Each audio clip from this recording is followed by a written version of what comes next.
Evening, Draftaholics, and welcome to Draft Punks, the most murine draft channel on the internet. My name is Sam, and I'm joined for another Wilds of Eldraine draft, as always, by Adrian Walker. How we doing, Adrian? Tips Fedora, urine. Urine. No, oh no. No, stop. We're doing the video again. Start again. That's The table's already filled. It's already been done, Sam. Oh, this was my pack one, pick one from Real Human Meat draft on Monday. It seems pretty good. It is indeed pretty good. So, Lee Walmart will be proud of me. Oh. Because Adrian came up to me on Monday and asked how many Johan stopgaps I had in my deck. Oh, and the yes. answer was 0. I had 10 1-drops, 14 lands. 10? And I had a lot, yeah. Good God. This was some of them.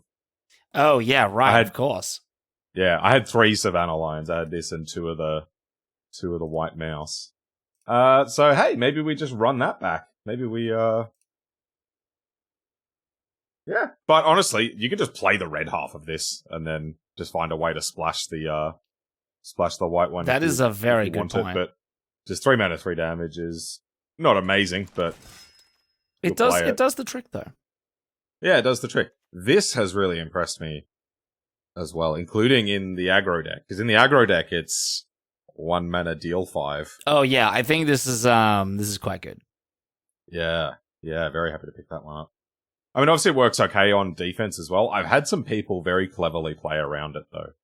Oh really? Like I'll leave up the single red mana, and then they only attack with 2 creatures. Sneaky. It's sneaky. It's Very sneaky. Very sneaky. I like it. I also like the Acolyte, but no, let's take some burn spells / removal. Acolyte seems good. Yeah, let's see where this goes. I totally got done by Witchstalker Frenzy at Real Human Meat draft. Card is good and it makes you feel bad because you attack and they have like 3 mana open, and you're like, okay, and you attack with 1 creature and then they kill it, and you're like, God damn it. Yeah. Oh, you like the rage here. I like the rage. Oh, this card's incredible. Yeah, okay, nice. Like, when this got spoiled, I was like, wait, 1 mana, instant, +3/+1, and trample. Yeah, but also the +1/+1 is permanent, and it's an extra permanent on the battlefield that you can bargain away later. Yeah, that I guess explains why this is uncommon. Yeah. That is nuts. The rage do be tough cookie. It's a good one. Very tough, very cookie. Ooh. What do you think of the Bruiser? You can just call it a bra, dude. No one actually calls it by that name anymore. Cool. Are we just calling this the bra now? I don't know. I haven't played this yet. It seems not great. I don't think that's what I'm leaning towards. I'd take this over it for sure. Oh, okay. Yeah, fair. Right. So do we want to try to be red aggro, or do you want to lean over to like a blue-red sort of deal? Staying red is not a bad thing, but also taking a decent blue card wouldn't hurt. Yeah, not that that's a super important one. It'll come around later.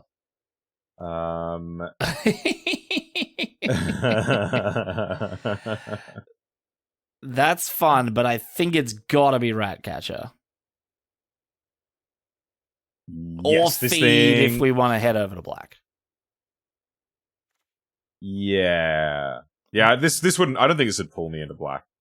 Like, I'd be more pulled into a different color like this. Oh, wow, okay. But yeah, Ratcatcher Trainee is kind of nuts. This thing's just silly, yeah. I think it may be up there, like, top 3 red commons. I think you're probably right. Yeah, I agree. I want to talk about that as we go today, actually. Its ability is an instant. It's an instant. It's very Yeah, good. and my favorite use for that is it is an instant speed way to turn on Celebration. Wow, yeah, that's a really good point. Also, Tattered Rata is phenomenal. Let's get this in the deck. Have you played with this yet? I have played against it, and it was intense.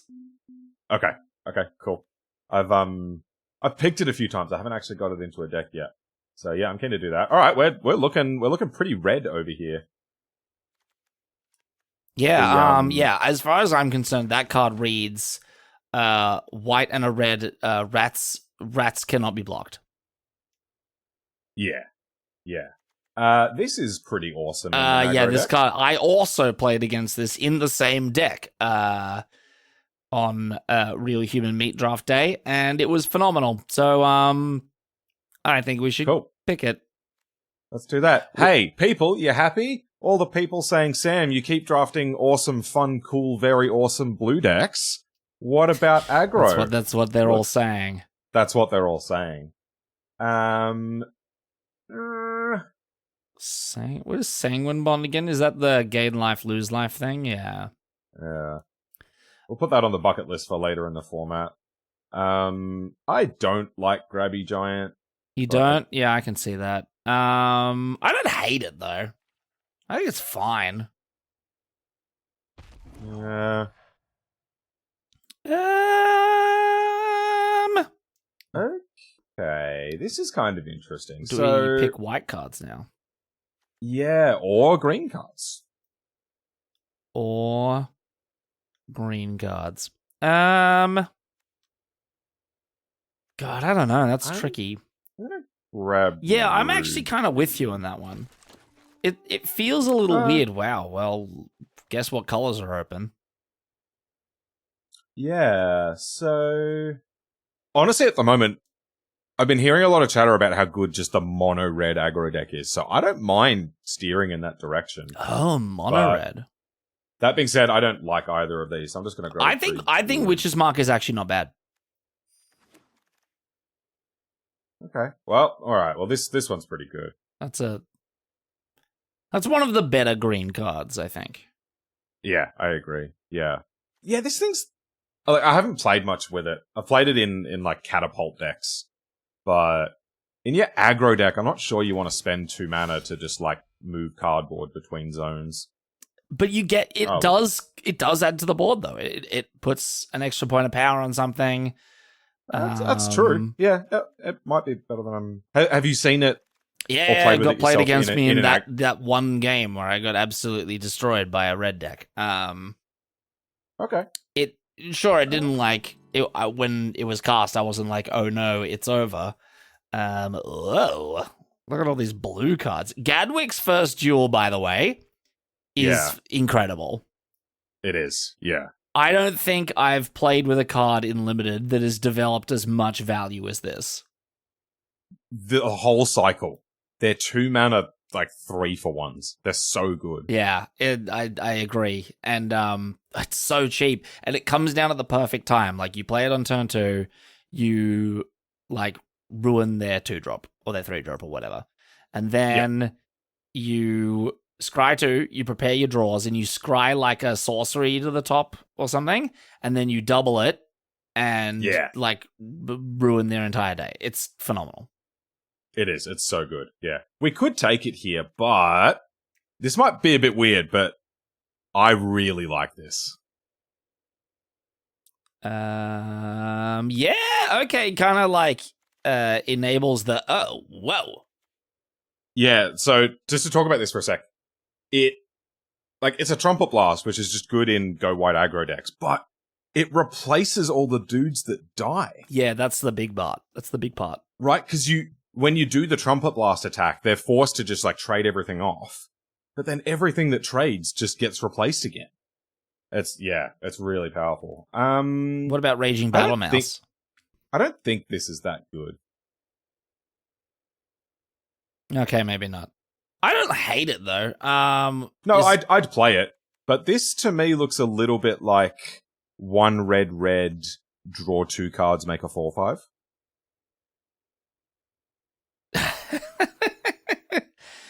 Okay. Okay, admittedly, it's more that in the blue-red deck, but we're going to get empty-handed pretty reliably. Oh, cut in. Oh, look, only red card in the pack. We are good. Okay. All right, that's good. I hope that's not a sign of things to come, but it's only 3. I think if you didn't want to pick cut in, you're probably picking Hopeful Vigil or something. Ooh, that's interesting. Yeah, would you take Hopeful Vigil over Tough Cookie? In the deck we have currently, maybe, yeah. I just don't feel like we have enough food. I mean, it makes its own. I know right? it makes its own food, but more food is more better. I mean, this is true. Berry Mods. Good old Berry Mods. Love Berry Mods. I don't want to play either of these things, and we've got one of each. Well, I was going to say, we've already got one of each. Do we just pick Chancellor because it's good? Oh, I was going to take Brave the Wilds. Oh, okay. Because I guess we've got green cards already. This is That's fair. it. And this you replace 1-for-1 with a basic land, but then you draw it mid to late game, and it's a 3/3 haste. Yeah, but I feel like that only works if you're base green. Not that logic. That's true. That's true, actually. I would take a Hollow Scavenger or another. We are not an. I mean, we could play Aggravated Assault for the absolute memes of it. Yeah. Definitely not good though. But I have a feeling the card I would pick is either a Hollow Scavenger or another Gnawing Crescendo. Crescendo. Oh, let's grab this. I'm gonna try to be mono red. Ooh. I played this in my mono red deck. Sorry, in my red white deck on Monday. Oh, it's like a weird reverse fling. It's like a fling. Yeah, it's basically fling. It functions slightly differently, but it is effectively fling. Is it better or worse than fling? I guess they can kill it in response. Yes, that's the reason it's worse. It's better if, like, the creature that you target has Death Touch or Lifelink or something like that. Hey, look, it's this situation again. Take another. Yeah. What is the slinger any good? What's this about? It was really annoying on blocks in my deck full of X1s. Love the art. That's hilarious. Yeah, I don't know. This feels like pick a card we won't play, but I think so, yeah. Ooh. Okay, what would you take? The Grand Ball Guest or the Minecraft Daredevil? Oh, I don't mind the Minecraft Daredevil. I don't think we're... I really just want... How's our curve looking? Ooh, that's pretty good. Yeah. Maybe that should have been the Daredevil. Yeah, Whoa. I feel, wow, what the hell? People don't know. They don't know. This card is amazing. Alright, well, I'm going to take it so that if we open silly blue card, we can move into blue. Wow! Ooh, nice. Spear Guard or Pack? I think I like Pack? I think I like Spear Guard. I feel like this just gets outclassed so quickly. But no, the best thing about it is you put a roll on it. Yeah, okay, I can see that. Spreading Seas for the lols. Alright. Hey, our backup blue deck's looking real good. Yeah. Well, we got it anyway. Oh, backup blue deck. Wow, that's a really good blue common. What the hell?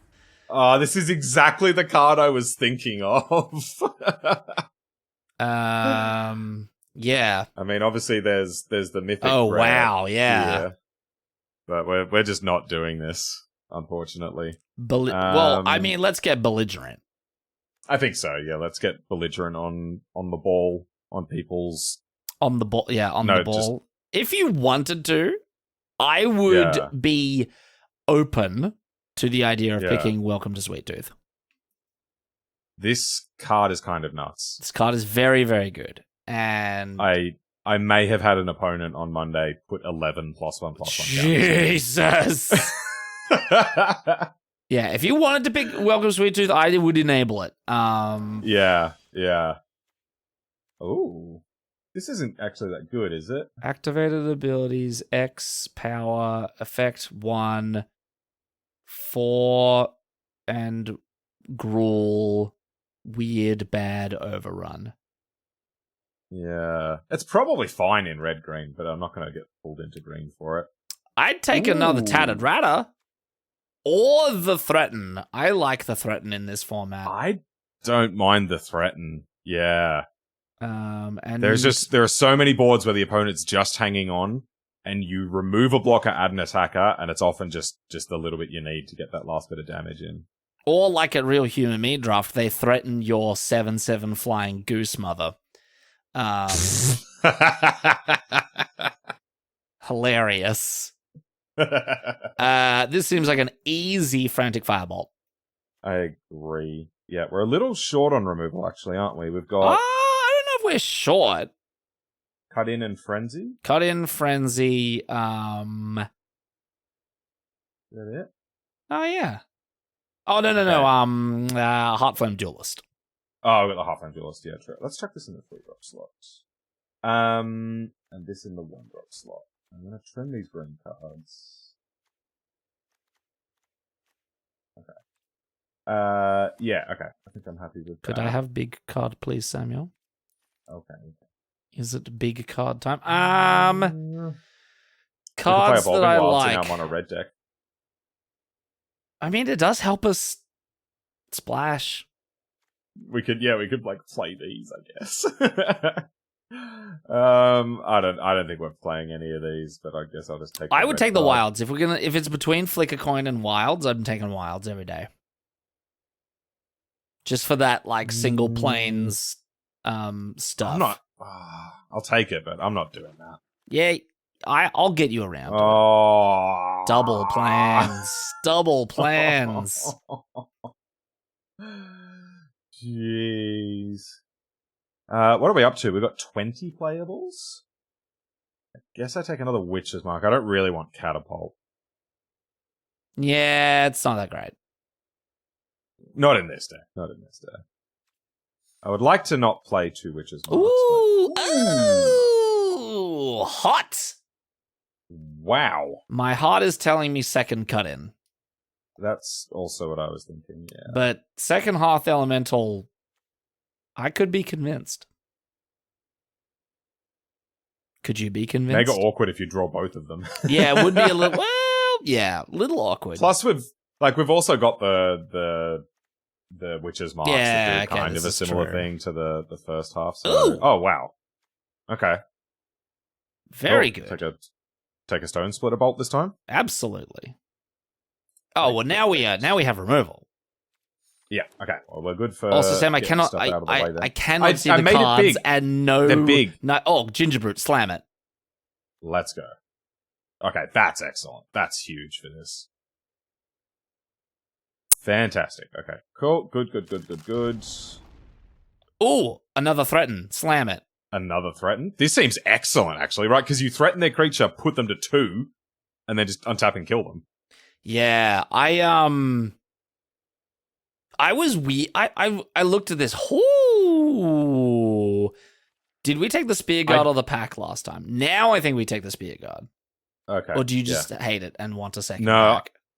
I just don't want more 4-drops. We've got too many as it is. Okay, so. that's fair. What do we need? Finish the collection of Spreading Seas. Okay. Good old Spreading Seas, nary a reprint since original Zendikar. When I started playing Magic. What is this? That is people who don't recognize. You don't recognize the power. Jeez. People, come on. I mean, please keep passing them to me. Oh, yeah, 100%. Yeah, I think people just look at it and go, does it do anything when it enters the battlefield? No. Oh, I have to sack it? Oh, it's a 2-mana do nothing? Okay. Yeah. I mean, that's fair. Like, to the naive eye, it's pretty bad. Okay, so this is not really a 4-drop. This is more like a 1-drop. Yep. So now we've got 4 4-drops, and these are 2-drops. Those are 2-drops. Disrespectful, Samuel. I could play like 1 planes or 2 planes or something if you want. What I want, Sam, is I want Evolving Wilds, single planes, single swamp. No. That's what I want. No. Yes. No. Yes. Absolutely. You want to splash for grizzly bears. It enters the battlefield with a +1/+1 counter for each creature that died under your control this turn. I am not putting Evolving Wilds or a swamp in this deck. I can't believe you. This is a 1-mana card. Okay, so well, then I would ask the question, do we play Thud in this deck? Yeah, I think so. That's why I took it. Oh, okay. That's why I took it. Yeah. Because so much of the time you'll get the opponent low and you just need a little bit of reach. So we've got the Thud, we've got the Fealty. That's what the Grabby Giant's for. To reach out and grab them. Show me Grabby Giant. That's got reach.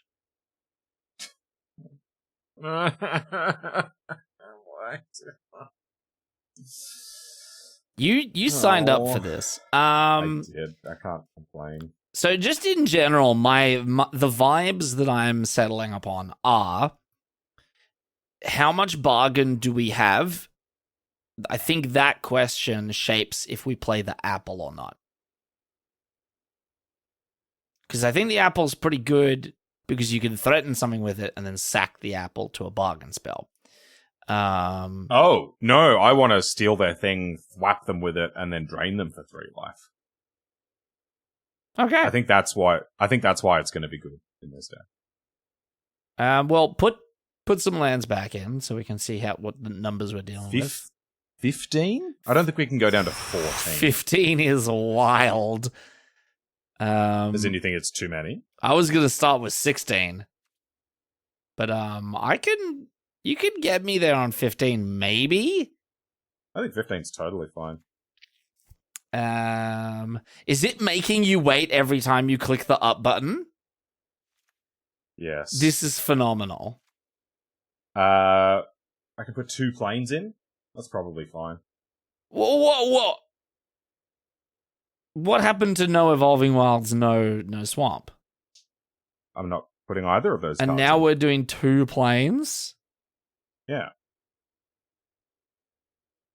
I don't want... Yeah, so I guess to be clear, I don't want come into play tapped lands in my aggro deck. One come into tapped land.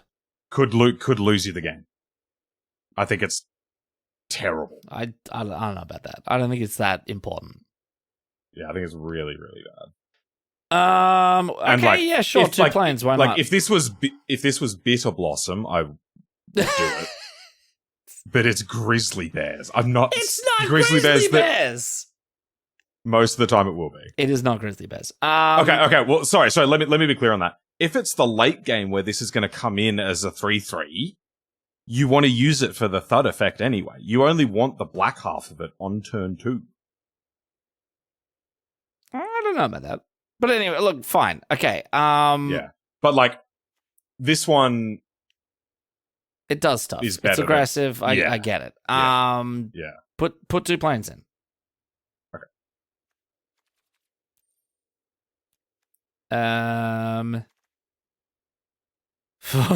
That's 41. The right number of cards. 41. This is a bit of a... I'm not going to lie. This is a bit of a meme or dream moment. Oh, as in, like, do we play 41 or 40? This could be... No, I mean, this deck could be sick, or we could just never draw land. I play... Look, this anecdote that I'm about to give you is obviously indicative of how statistics work. Yep. I played 14 on Monday, and in the finals, in game 1, I drew half of those lands. I drew 7. And I was laughing about it with my opponent between games. I was like, well, that's not going to happen again. The next game, I drew 9. Well, that's because you're bad at drawing cards. I believe that's a skill-based issue.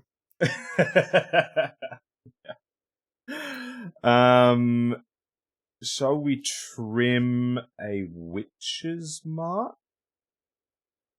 Oh, yeah, I can see that, actually. I can see that.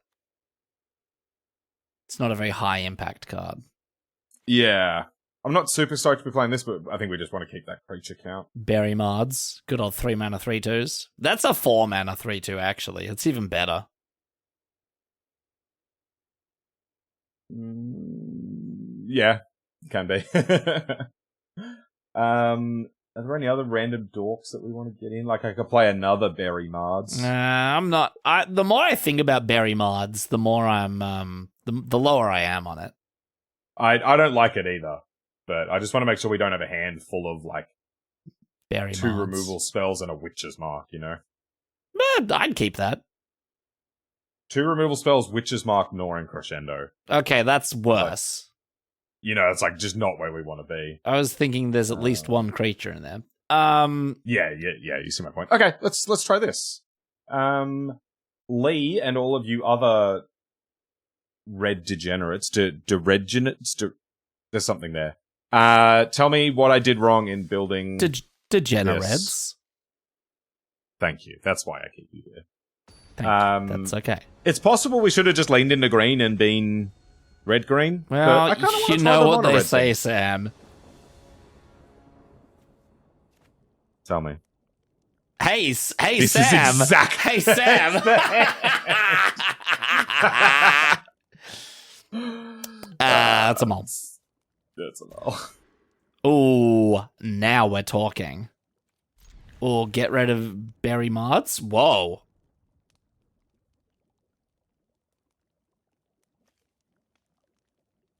No. Yeah, no, you're right. Yeah, you're right. Yeah, because we're gonna go this on 2, this on 3. Yeah. And then this on 4. Yeah.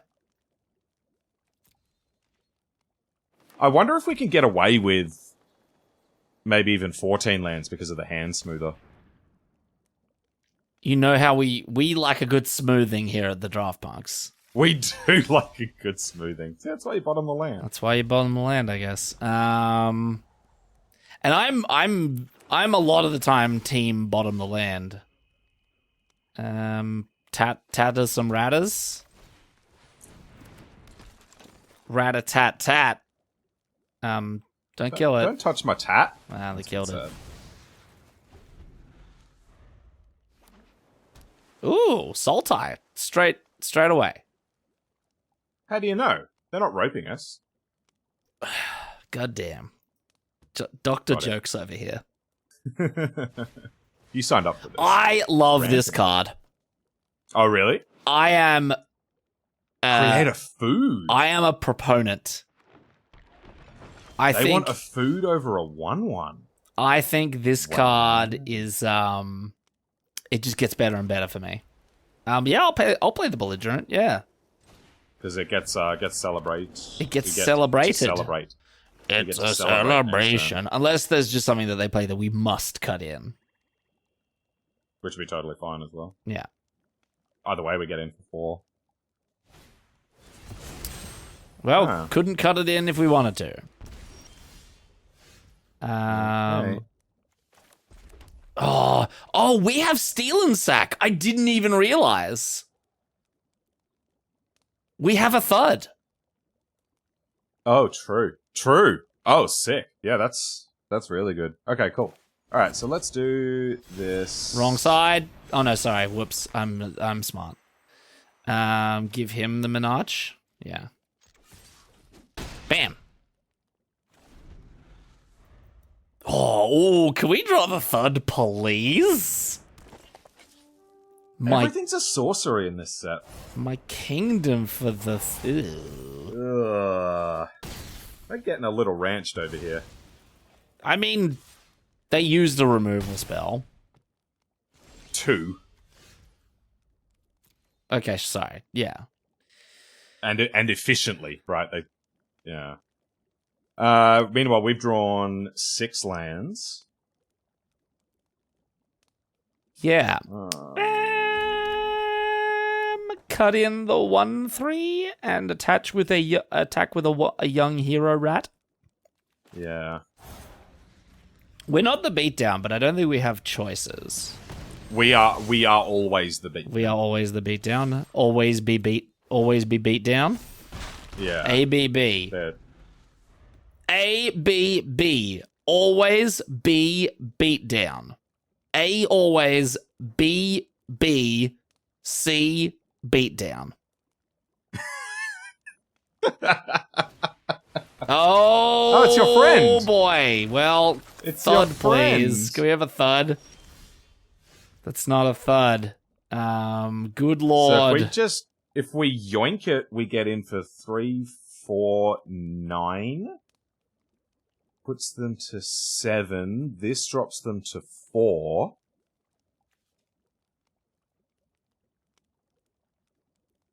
Oh no, we die on a crackback. Do you want to know what my idea is? And it's soft to removal, but Yeah. I think we go Ratcatcher Trainee, Skewer Slinger. Yeah. We chump with the Skewer Slinger. It's got reach. What? Nobody knew this. This is new information to the world. You just need to read the cards better.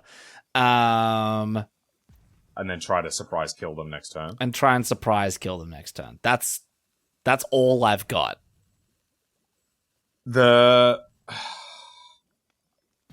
I guess my argument for doing the steal this turn is it guarantees that we get these in. And get in for like 4, 3, 4. We get in for 9. This is a food.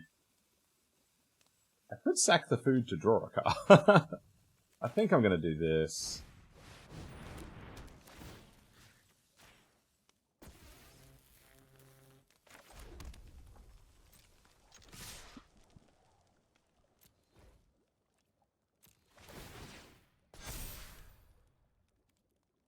I'm tempted. Okay.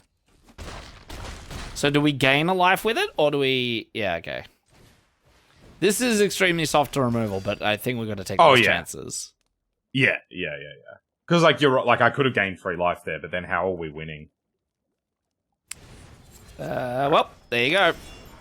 Good beats. They could also have just spent their turn sacking their 2 foods to gain life, and we couldn't win, so...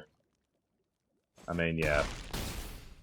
So their game went ramp spell, removal ramp spell, High Fey Negotiator, Mana Dork Goose Mother removal spell. Yes.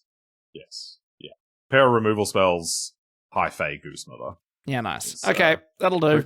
Pretty good against what we're doing, so fair deuce. I can't help myself when it comes to those big fancy X spells. Like, I never play them for like a sensible 4. I'm like, I need to wait. I must wait. Tell the people what you played in your Goose Mother deck on Monday. The quantity of the cards? No. The mythic rare that you played. I had the Garen Brig. What is it? Like, what's the cycle called? Virtue. Yeah, I played the green Virtue. So theoretically, if things went very right for me and very wrong for my opponent, I could have tripled all my mana and cast the biggest Goose Mother that's ever been cast in a limited format. Alas, that did not happen, because usually just casting at X's 4 or X's 5 is just fine and dandy enough. So, yeah. But let me tell you, I was hoping you'd pull it off. I didn't. That being said, just like Adrian single handed green, me like his deck to Disentomb, fantastic. Adrian handed me. No, Oh, wow, we're good at this, aren't we? We've only been doing this channel for like nearly 3 years. You just gotta not talk over me, Sam. Adrian, can you stop talking over me? Yes. Ooh. Oh, like you've got to go for it. Yeah. Show me. What is this? Put a +1 counter on it?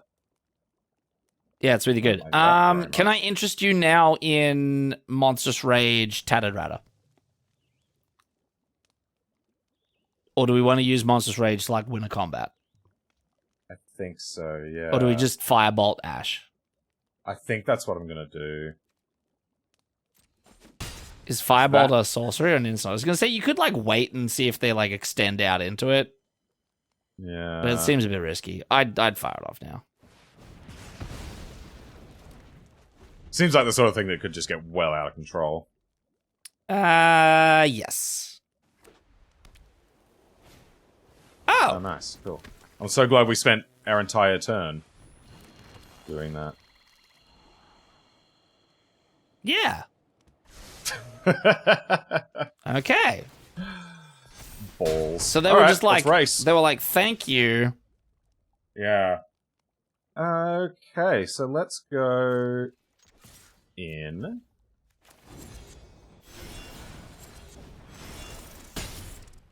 And then next turn we play probably Tattered Ratter. And then the next turn we steal Ash and kill them. 3 blind mice. Were you following the combo with this that was talked about on Twitter this week? I was not. Oh, it's sick. Let me just navigate this turn, and we'll figure some stuff out. Yeah, okay, so I think we go Ratter plus Rage. That's what I'm thinking as well. And then whichever rat they block, I'll put the Rage on. Yeah. I don't think they block. I wouldn't be surprised if they don't block.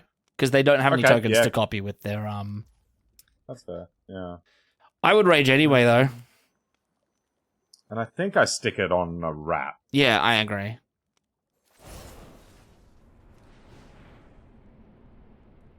Is there a shock in this set? Yeah. Torch the tower. Ah. There it is. Well, we're even in the race. So assuming this gets turned on again, that's 5. Okay, it seems pretty unlikely that we die.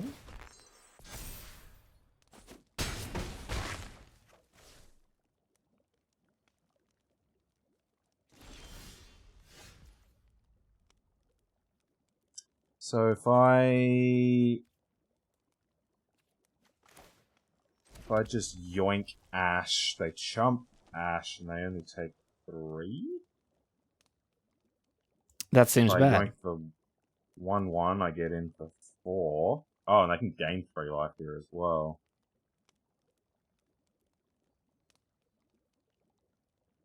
Crescendo doesn't help much.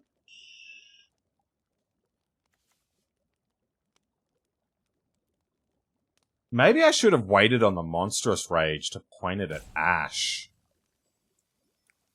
Maybe? Oh, this also creates a Wicked Roll. I can put a Wicked Roll on my other rat, but that's still only 4. We could go Ball Guest Trainee, Chump 1. Yeah. Try and get lucky.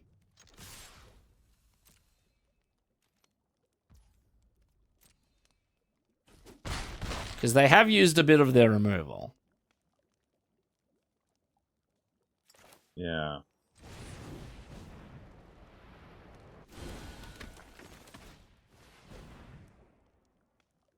Oh, this is like an overrun thing, isn't it? Oh, yeah, we're dead. Oh, yeah. Okay, we are. Oh, no, we're not. Oh, it's one more chapter. One more chapter. Okay, okay.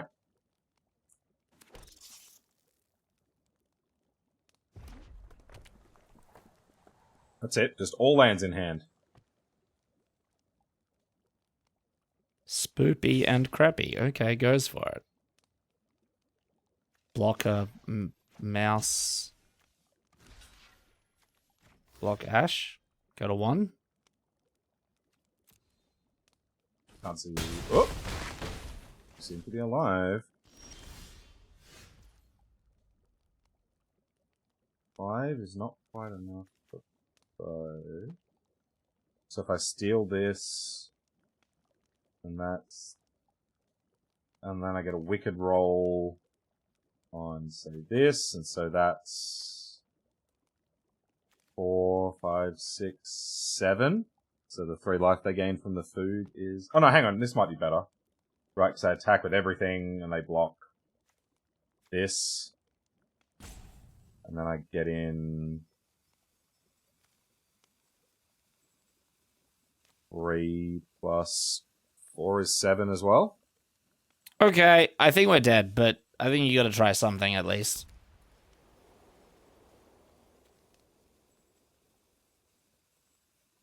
I think your best line is Twisted Fealty on Ash. Or Gnawing Crescendo, hope they block wrong. Yeah.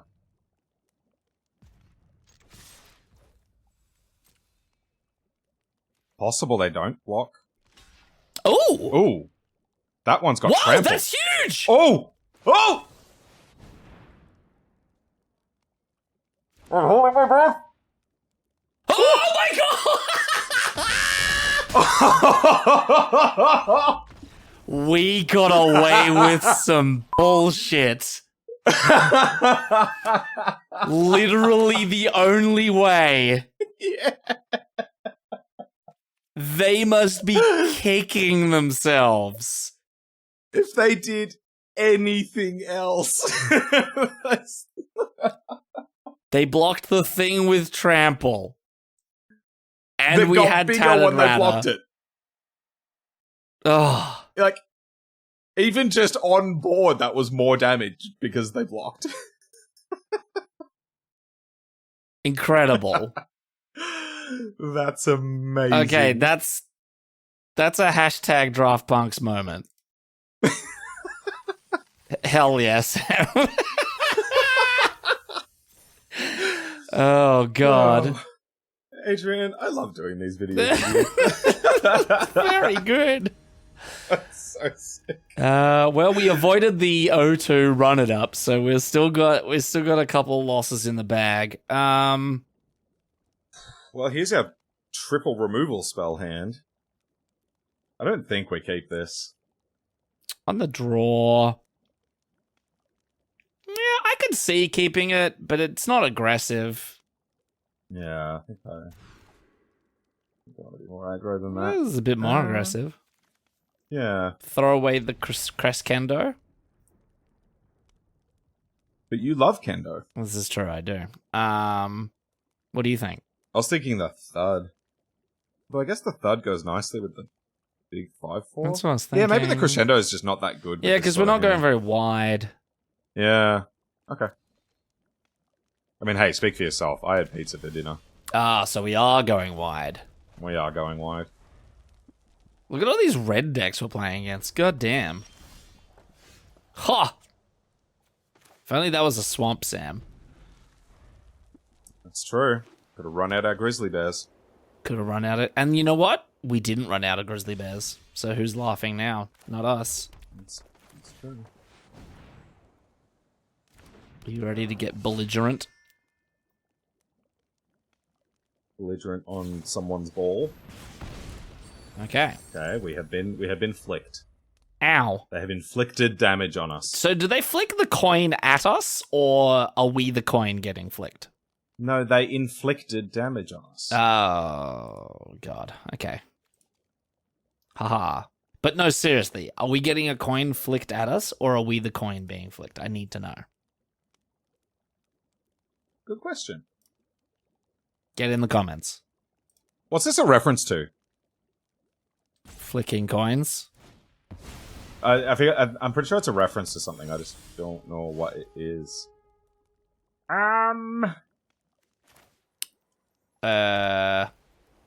This could be annoying, but there's not a lot I can do about it unless I want to throw the belligerent at it.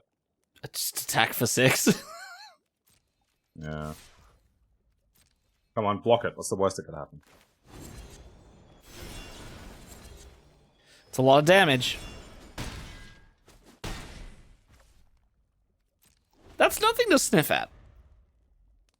Attacking for 6 with one creature, it's not bad. Okay, well, they're doing low impact things. Yeah, they... Ooh, hello. Hello indeed. Okay, attack, so... play the hunter. Yeah.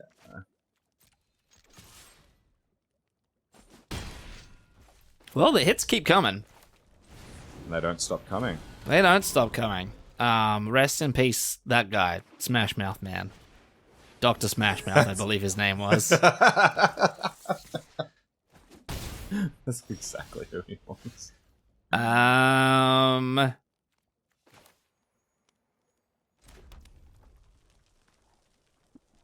Okay.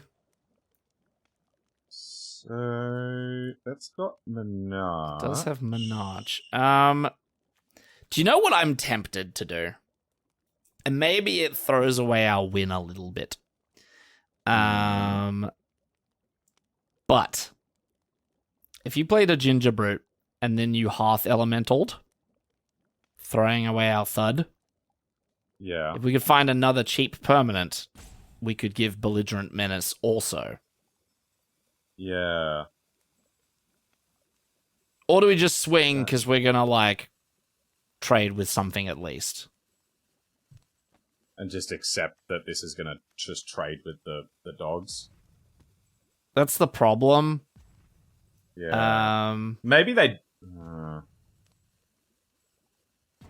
The other option is I could fling the Belligerent at Edgewall Pack and then get in for 5.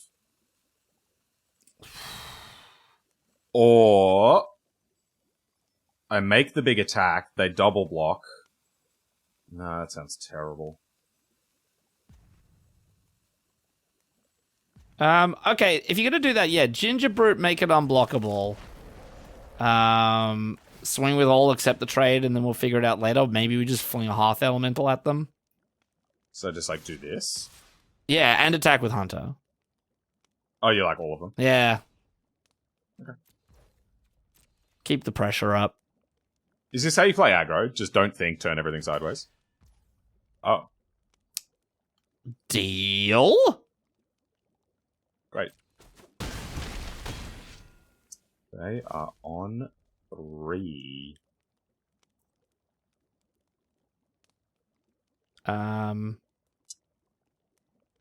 I could play it super risky and just throw this at them.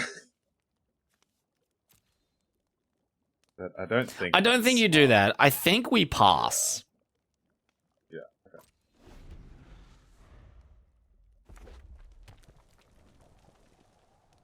I think we pass. Sure. Oh, yes. Especially if they're going to celebrate again. They're on an effective 11. Cut in? No Chachi Doodah. This is my 5 damage reeks to of the a cut face. in. Yeah.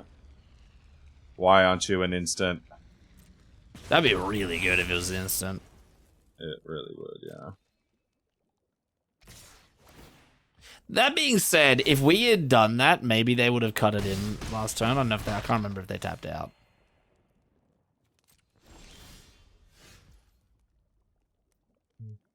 Okay.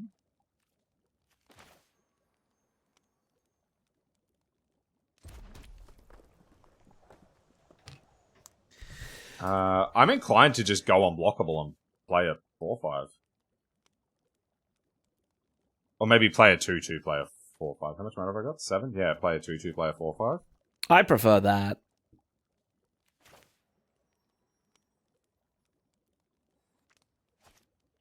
Yeah.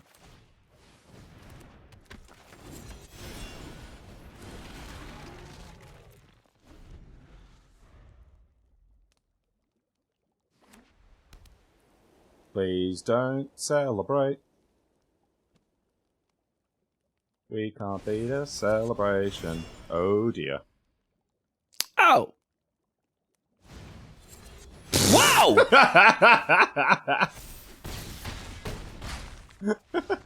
Okay. Nice. I was like, well, at least we could still chump block. Nope. Hang on, did I miss? Oh no, I was tapped out. Yeah. Look at all these aggro decks. What the hell's happened to my format? Yeah, I know, right? I had an inkling though. This having seen a couple of red decks, I was like, maybe this format's actually kind of fast.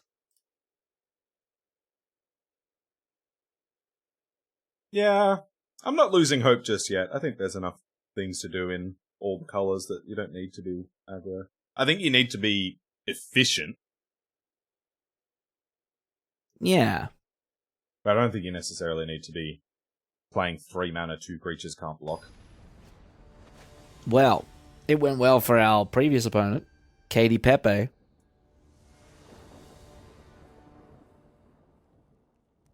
Love it. This is all right. We can even cast stuff. We can.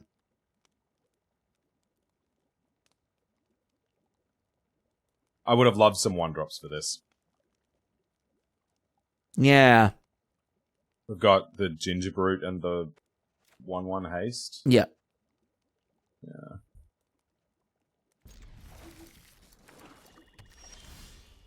Yeah. Okay. Two great tastes that taste great together. Is that because they're the same taste? Yes. It's like, you know what goes great with salt?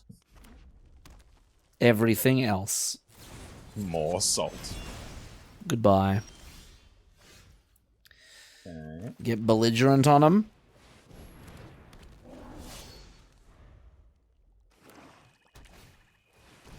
Ooh.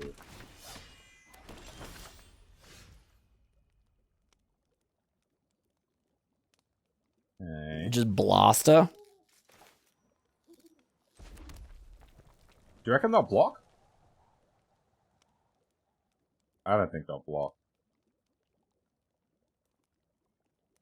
Although, what else am I doing? It'd just be playing out a 2-drop. Yeah, Yeah. I mean, you could play 2 drops and like just say we're not going to use the removal spell. Right. 5/5? But honestly, I kind of want them to play. Yeah, if they Oh, no, play I a don't have 5/5, to- we'll play yeah. 2 drops and then kill them sometime. Yeah. Hopefully they don't just crack the food for life. Ooh. I reckon we go Duelist Guest. Yeah. I agree. Give the trigger to Belligerent. Get in for 4. Swing. Cop the 5 next turn. Which I don't even think they attack. And Yeah. then we've probably got to win somewhere. Okay, double Minstrosity is a bit of a tricky one. But we have double Crescendo. So options. If I just steal the 5/5 and yeet with everything, they block the 2/3 power things, take 7 down to 6. Doesn't quite get there. Can I interest you in Merry Bards? Pay for Merry Bards. Put Young Hero on the Heartflame Duelist attack. With a newly menacing 4/4 Grand Ball Guest.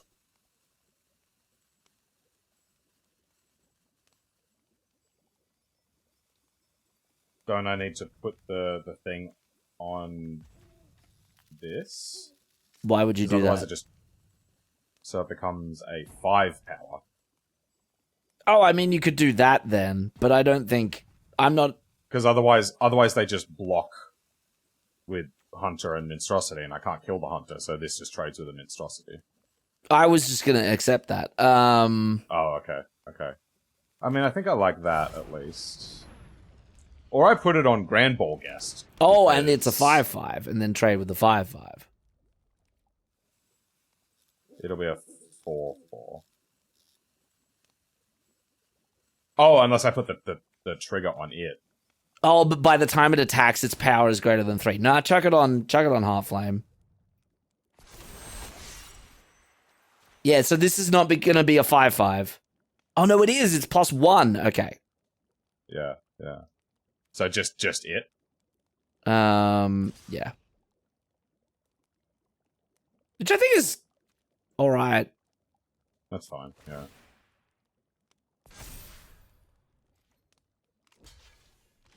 Gets a 5/5 off the board. Yep, I'm fine with that. No.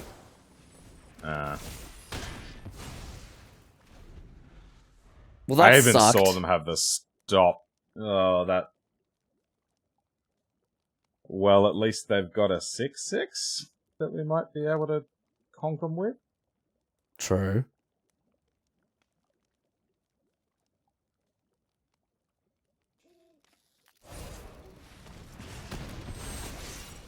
Okay, come on, go for an attack. Tag with all.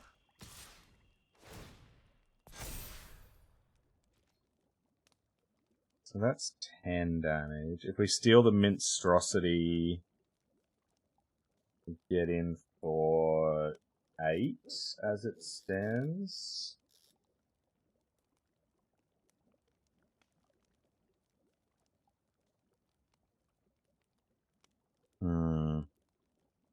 Like, I feel like I need to trade something here. I would take the 10. We're an aggro deck. We ain't blocking. Yeah, but then do we just take 10 next turn? Well, no, obviously, but I think we just sort of like try and live off the top of our deck and see what happens. I think this buys us a lot more time. Okay. I don't love it. I don't like it, but...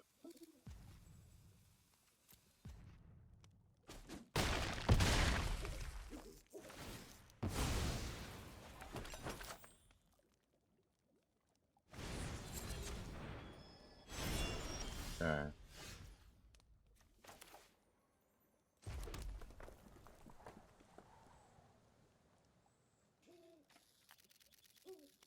I think I'm gonna steal their 6/6 and attack with both.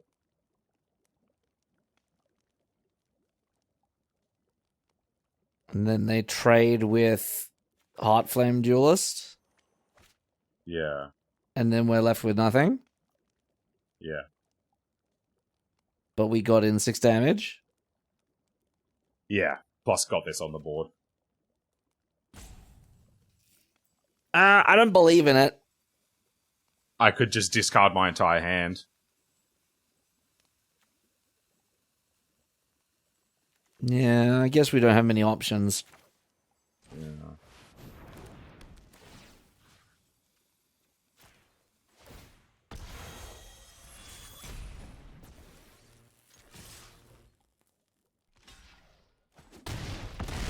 Getting that off the board does buy us a fair bit of time, right? 'Cause now we're only on a 3-turn clock.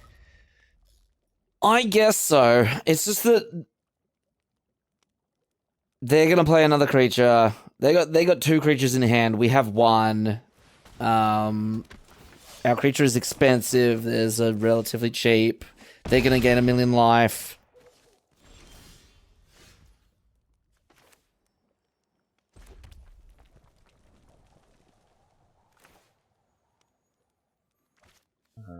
Let's draw a new hand. Yeah, why not? And that does make it cheaper. It does, yeah. This is basically free. Yeah. Oh, look. Hell yeah. Excellent.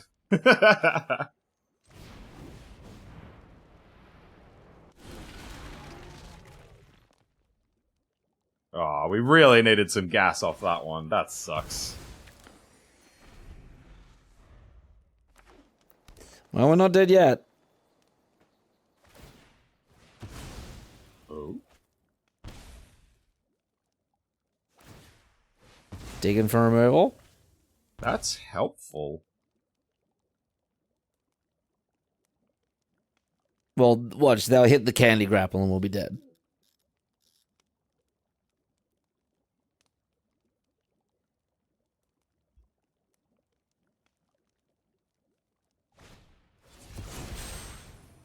Or we die that way. Still not dead. Yeah, very dead. Oh, no, we chomp. Okay, yeah. So we chomp. It's just a slightly different flavored way of saying we are very dead. If we rip the threaten, we win.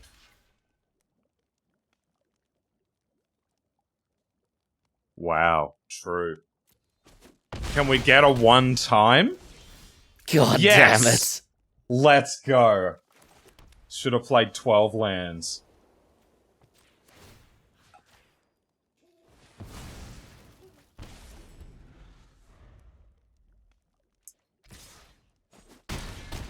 Nine out of 15 lands is pretty cool. Yeah. Should have played 14. I guess so. Oh, me of little faith. I actually wonder if the hand smoother does play a role there. Just play one land.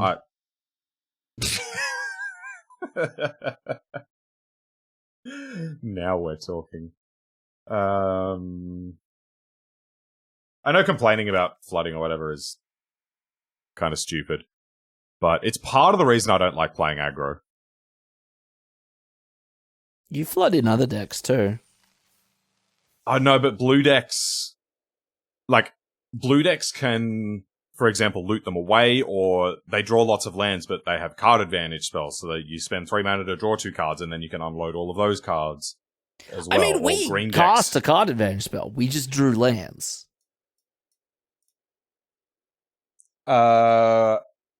We played a discard 2, draw 2. Where we discarded 2 spells and drew 2 lands. Yeah, but like by your argument, surely like if that was a blue card, then it would have worked. No, the whole deck would be different. Yeah, sure, but I mean, I feel like we like saw like 10 cards in the deck all night. Like yeah. I mean, surely, okay, maybe we saw more than 10, but like, never saw the Stone Splitter Bolt, never saw the Witch's Mark, never saw the what's it's called, the Threaten that wasn't the Apple. Oh no, yeah, we did. Yeah, things just didn't quite line up for us. Like, in some cases, we just drew too many lands, and that's how it goes sometimes. Maybe we should have played one less. Is maybe the way we get around that. We had just a couple of opponents that were just well prepared for this sort of thing, right? They had just cheap removal. Or like a superior aggro deck. Like, we removed their Ash, and they were like, oh, cool. Now I can play my second legendary creature. Yeah. Yeah, so things worked out a little bit awkwardly. I think if we'd had Torch the Tower instead of this stupid card, that would have helped a lot. True. This card is not stupid. It was a 3 mana shock. Yeah, sure, but it's so much more sometimes. Tell me about the Adrian Walker theory, multiplicative theory of Magic. Later. Costs triple what shock does. I mean, this is true, but it also does more than shock sometimes. Yeah, like when we had to spend our entire turn 3 on a shock, and then they just untapped and played the second legendary. It was no ground, open up and swallow me, please. Yeah. So yeah, I don't know. I don't know if that was a little bit of just things not running our way, or if this just like wasn't a particularly good aggro deck. The Norin crescendos seemed kind of awkward. We weren't really going wide enough for them to be... I guess it did get us lethal in that one hilarious game. But, like, a lot of the time we're just sitting there with 2 creatures on board, one of which was going to get blocked. We really needed, like, another... Where are they? We needed, like, another 1 or 2 of these. Yeah. No, I agree. Yeah, we couldn't quite go wide enough. We were an aggro deck that, like, wasn't very aggressive, I think.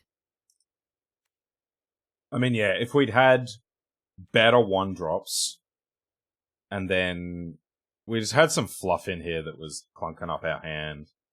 So it's possible we shouldn't have played any of these, let alone 2. Like, maybe we should have just played the second Berry Mards. Oh, Berry Mods. You know, it's like, at least it triggers celebration, right? Turns on these things, turns on the belligerent. I mean, that is true. This is true. So, plus, yeah, just having a bunch of 4s as well. Yeah, it wasn't quite streamlined enough. But we did also run into either prepared or faster opponents. Yep. No, I think I agree.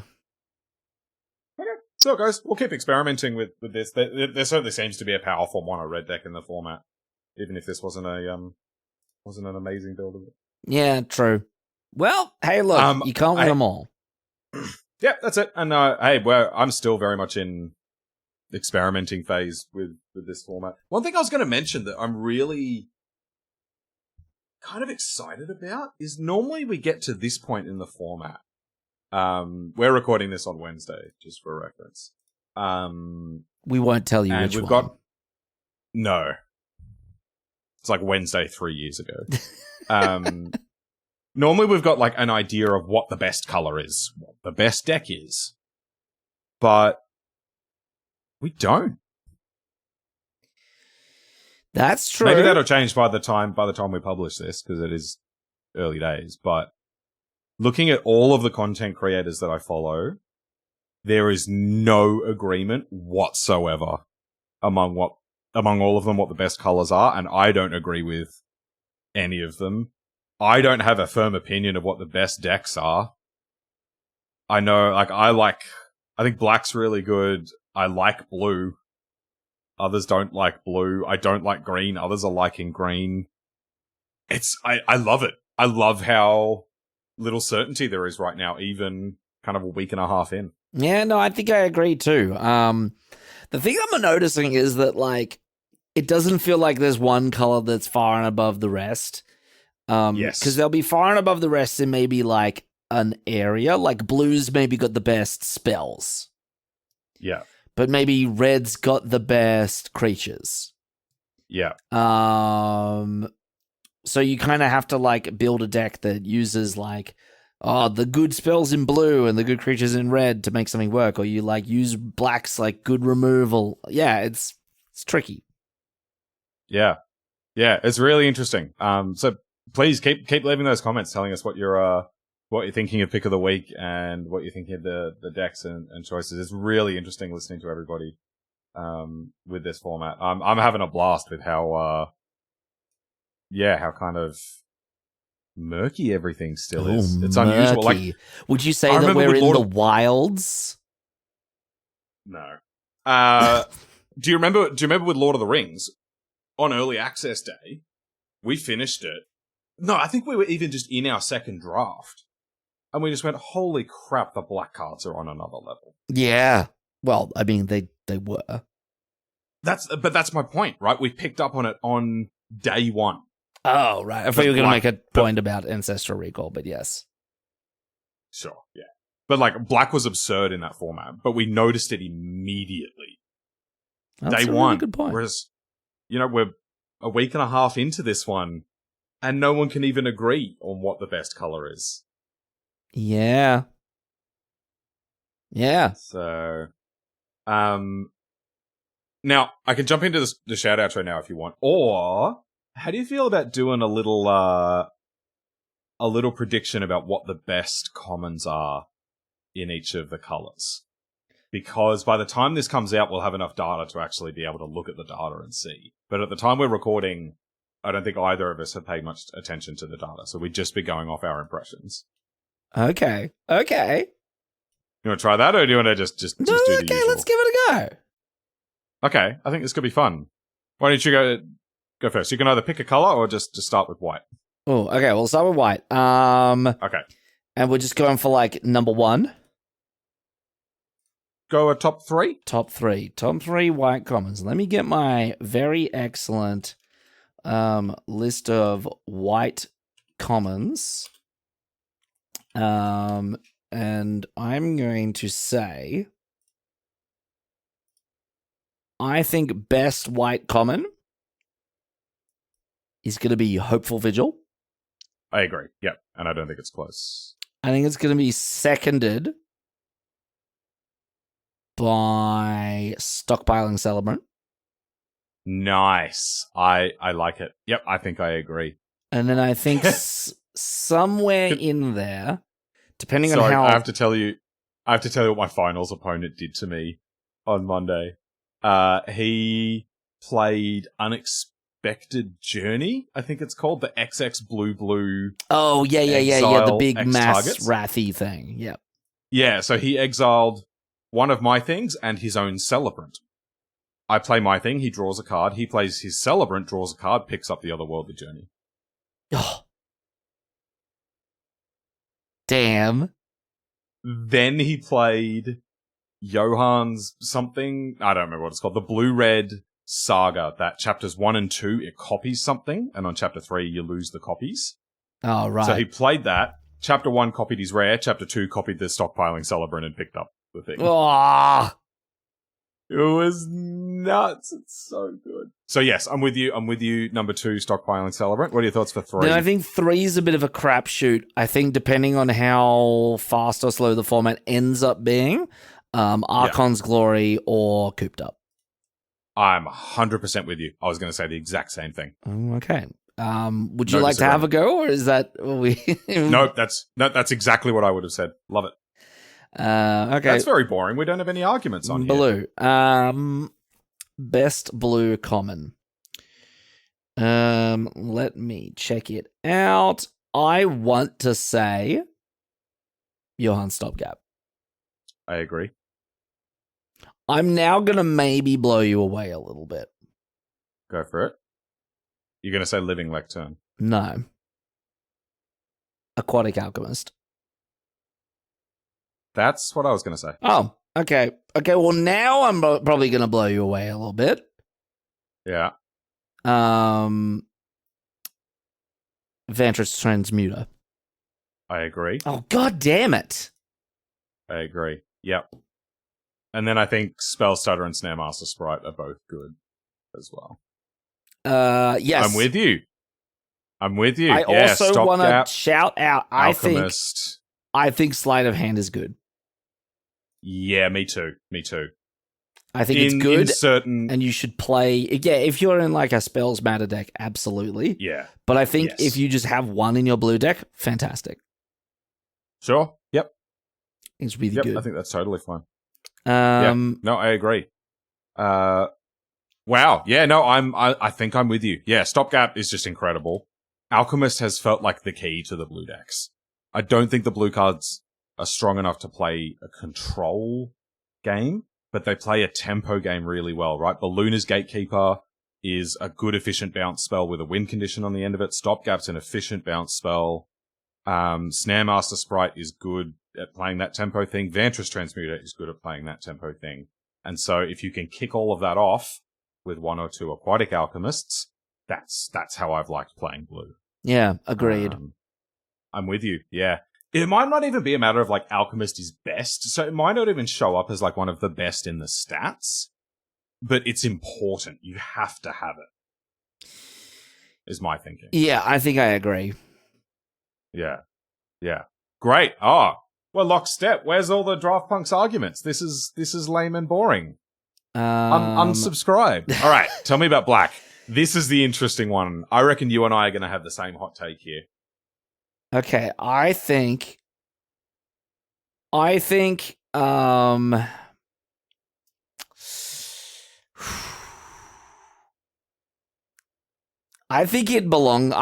top spot belongs to Voracious Vermin. I think it's better than a removal spell. Yep. I agree. I think Voracious Vermin is better than Candy Grapple. I think Candy Grapple is second, probably. Yes, 100%. I wouldn't be surprised if those two were the top 2 commons in the set. Yeah. I'm kind of with you there. And then, kind of falls off a little bit for me, but I think I want to say, and you might think I'm crazy here, Conceited Witch. That's up there for me as well. For me, I think that third one would be a toss between the Conceited Witch and the Hopeless Nightmare. Oh, the Hopeless Nightmare. I thought it was all right, but I'm not valuing it particularly highly. Yeah, I think it's really good. What about the Sweet Tooth Witch? I like it as well. I do like that one as well.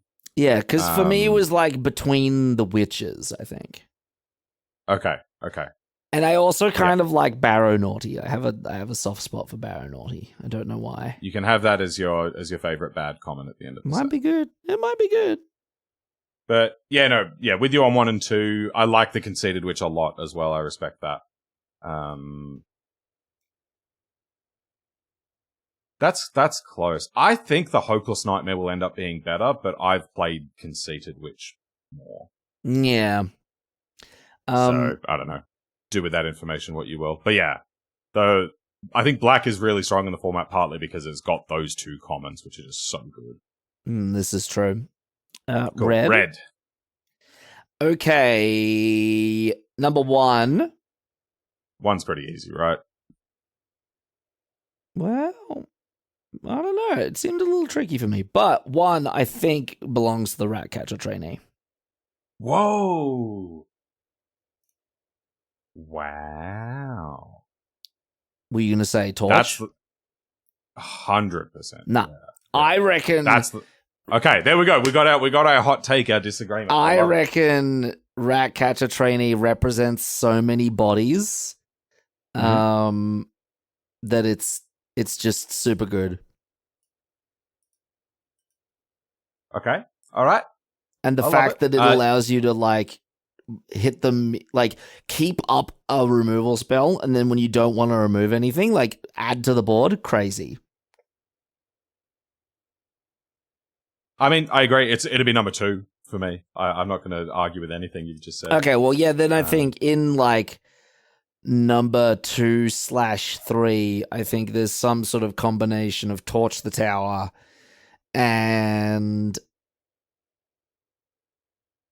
I want to say, and you may think I'm crazy again, it may be like Torch the Tower Grand Ball Guest? I think the guest is pretty good. Yeah. So it's clear Torch number 1, not even faintly close for me. Okay. Then the Ratcatcher trainee, and then 3rd, I like the Grand Ball Guest more than most. It didn't have a great showing in this deck. I don't think we were built well enough to support it. But I do like it in general. It can be really good, especially in Black-Red, oddly enough, because you just play it with all your voracious vermins. Yeah. I think I would say Cut In would be my 3rd. Okay. I think the fact that it's a sorcery brings it down a little bit. Young Hero is a bonus. Yeah. But do you like Cut In more than Edgewall Pack?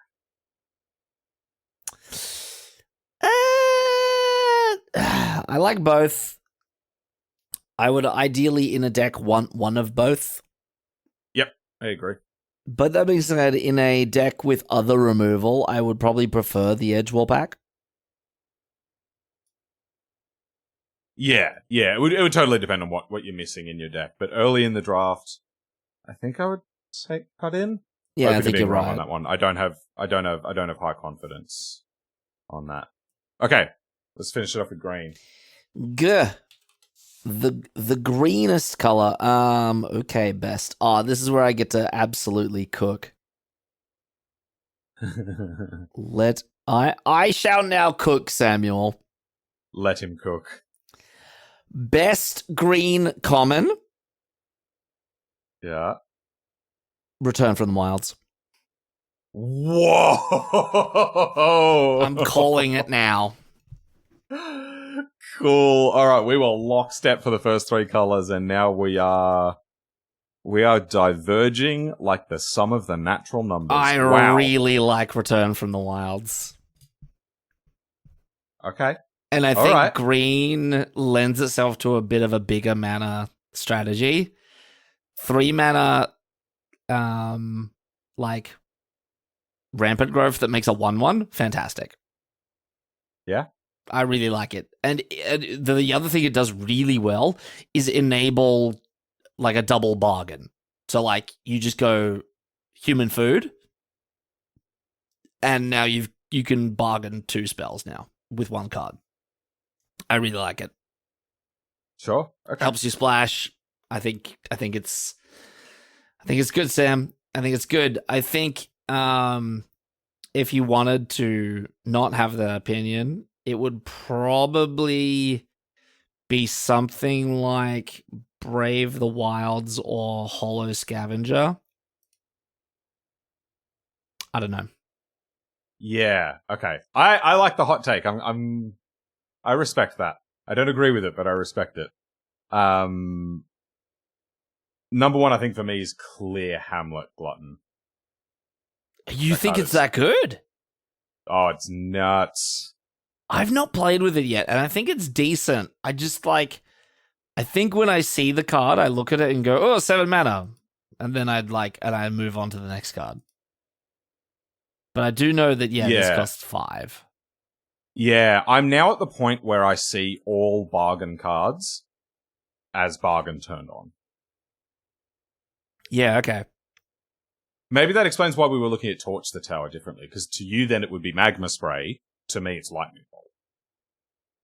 Okay. This is fair. Because I've yet to see a deck in this format that can't bargain. It's just it's so free. Yeah, in my opinion, and maybe that's because I played 4 Johann stopgaps on Monday. Yeah. But I'm a little less gung-ho on the assertion that bargain is always enabled. I think you have to choose your bargains carefully. That's my go. Maybe I'm building wrong. Yeah. Maybe I'm not making the right deck, but I feel like your bargain fodder can often be something that you really have to bargain off carefully. Oh, interesting. Okay. Interesting. All right. I was thinking more of it in terms of you can't put too many bargain cards in your deck. So I found the fodder is free, but you can't just put 9 bargain cards in your deck and expect them to be turned on. That was more, I was taking the same idea, but just kind of flipped around a little bit. Yeah, I think I agree as well. Yeah, okay. But yeah, if you think to recent formats where we've had the Ravenous Lindworm or the Honey Mammoth or we've had a bunch of this effect, and it's always been 6 mana, 6/6 or 7/6, ETB, gain 3 or 4 life. And they've always been good at 6 mana. This one's 5 mana, and it's got Trample. Yeah, I should play with this card more often, because the more I look at it, I go, man, maybe this is just really good. Yeah, I'm really high on the Hamlet Glutton. Because it's what if Honey Mammoth cost 5? Yeah. And had Trample. Yeah. Yeah, okay. Other than that, I think I really like Return from the Wilds. Do not get me wrong. Brave the Wilds is in there, and I think Hollow Scavenger is in there. But maybe you're talking me around Hamlet Glutton. Card does seem better the more I look at it. I want Beanstalk Worm to be good. I just maybe don't think it is. The uncommon? No, Beanstalk Worm. Oh, sorry. It's got a bad Explore, and then it's a 5/4 with reach. Yeah, that doesn't seem right. Could be. Yeah, after the Hamlet Glutton, I agree that Brave the Wilds is really good. I don't know how it stacks up. I'm least confident on green because it's the one I've played the least at the moment. My guess would be like Hamlet Glutton, Curse of the Werefox, Brave the Wilds. Hamlet Glutton, Curse of the Werefox. Okay, I can see Curse of the Werefox. I hate fights. When I looked at this, I hated it. I didn't think it would be good. Now that I've played with it a few times, and every time it's played against me, I've had to acknowledge that it's better than it looks. I guess so. I've never liked fights. I don't like fights, especially sorcery speed fights. I'm the same. I'm with you. I don't like them in principle either, but this one's played out pretty nicely. Yeah, okay. Well, that was interesting. That's an interesting little study. That's very interesting. Cool. We'll let's revisit this. Maybe we'll do a couple of videos where we have a look at the actual data that shows up once it's out. Oh yeah. That sounds good. All right.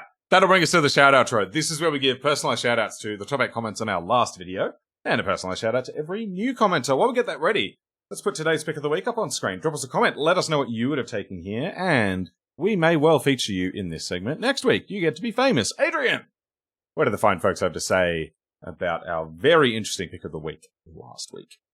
All right, for pick of the week last week on the second Wilds of Eldraine draft video, the one where we did some amount of reanimation, one amount of reanimation. That was the one. And we discovered that Sam has mouse hands. First up in the roster, we have got Randy Grand Wizard, and Randy Grand Wizard says, "Don't sell yourself short. Your pun department is top tier." Well, thank you. I mean, like, tell that to what's the hottest new pun from today? Berry Mards. It's not a pun, but it's close. That's a spoonerism. It's almost a pun. Our pun department is so good they don't even know what puns are. Yeah, they're too deep in the jokes. It all blends together at some point. Or Randy is saying that our pun department produces top tiers. Oh, okay. I like that. As in, yeah, we just make people cry. Yeah. That's us. Anyway. Look, that was 2 excellent demonstrations from the pun department that you were applauding. One that wasn't a pun and the other that was atrocious. So thanks, Randy. Love you. Yeah. Randy then says, "As for the draft, I think building around the pick 1, pack 1 black rare was too risky, as it needs several things to go right to be a good card. Red also seemed quite open, and I'd bet you were supposed to be red in your seat." Yeah, I could believe it. Early in a format I like, and later in the format for that matter, but I like taking just in the format, kind of, just in drafting. I kind of like taking the strange looking rares to see if you can push on them and see if there's something powerful you can do if you build just hard around end up it. bending the cardboard. It can happen, yeah. That's why you've got to use perfect hard inner sleeves. Very soon, I've never been a foils guy, but I've nearly finished completely foiling out my 80 card Yorion Companion Pioneer Niv Mizzet deck. Which is foiling on hard mode. Yes, it is. Yeah. Why would you foil a Yorion deck? I'm sure there's Commander players that are listening to us being like, amateurs. Yeah, this is true. But also it's a toolbox deck, and so it's full of one-ofs that I've had to acquire. I couldn't just go get playsets of most of it. Again, the Commander players thinking, amateurs. But yeah, I think when I'm done, I'm going to sleeve the whole thing in perfect hards, because they're all foils. And then double sleeve the whole thing. Good Christ. I think I'll need a Commander deck box to carry it, and I think I'll need a hand transplant to be able to hold it and shuffle it. You'll need a forklift. Yeah. I'll need one of those excavators that's got like the big grabby hand on it. Yeah, that's it. Anyway, before we went on the tangent, yeah, I like trying to find what you can do if you build hard around it, and I think we got there. Like we only actually did the thing once, but we had several moments in other games where we were saying, "Come on, draw it now, draw it. We really want it." So I thought we did like successfully build around it, and it was good. Yeah, I agree. It's just, I agree with Randy that it's risky and it needs a lot of things to go right. Like, you need enough bargain fodder, and you need creatures in the graveyard, and you need the game to go long. That's like a lot of things that have to happen. So I can definitely agree with don't take it early, because it really kind of shoehorns you into one very niche direction. But hey, what are the draft punks for? Yeah. That's it. Exactly. So really what we've shown you is that Black-White Reanimator, good. Mono red aggro, no good. Yeah, terrible. Don't draft it. Bad. Don't do it. Anyway, thank you, Randy Grand Wizard, as always. Just like commenting pretty much all the time, everywhere. We love it. Next up, we have got Zero is Even. Zero is Even is in the comment section, and Zero is Even says, I liked your pick of the week. I probably would have went with the land to keep things open and try it out. I definitely get behind trying it out, and I like the land choice. I thought that was a really difficult pick. Yes, I was tempted for the land, but I don't know. Yeah. I haven't played with or against that particular one yet, but they seem so good. Just having a card that powerful in your land slot, it's good. It does kind of price you into two colors, though. True. Yeah, but I mean, we were choosing between... We were going to take a card of a different color with that pick anyway. We were choosing between that, a white card, and a red card to go in our black deck. Yes. But you're right that, yeah, if it was like a pack one, pick one sort of situation, it does continue to two colors. This is true. But very, very bold take and very interesting. I like it. I like it a lot. I like it, yeah. Yeah. Yeah. Well, thank you, Zero is Even. As always, good to see you in the comment section once again. Next up, we have got Lee Walmer, and Lee Walmer is in the year 1736, saying, I love the land creatures in this cycle. I love picking lands. I do not think committing to white-black right now is the best of plans. So similar opinions from Lee. And Lee then says, my pick of the week is probably Edgewall Doggos. For a black-red rat deck, a lot of synergy so far in the first picks for that. Yeah, I completely agree. I think if I had that pick in front of me now, I would lean towards the dogs, because I rate the black-red rats deck so highly. Where we were at that point, we'd done that before, and so we wanted to just explore a little bit, see what black-white would look like. But yeah, no, I like taking the dogs if you're trying to do the go wide rat deck. Yeah, no, and the more I think about it, the more I like it as well. Tricky pick, which is I guess why we chose it. I keep coming back to Rat Out to stay black and just sort of pick a alright black card. I think there's a few people that do suggest that, so we'll probably come to that. Yeah. And at 1:14:44, Lee then says, oh yeah, there's the Dirtle clouds reforming. This one was for you, Lee. Mono red. I probably did it really badly, but I did it. I did it for you. Merry Christmas. And we're even so far out from Christmas.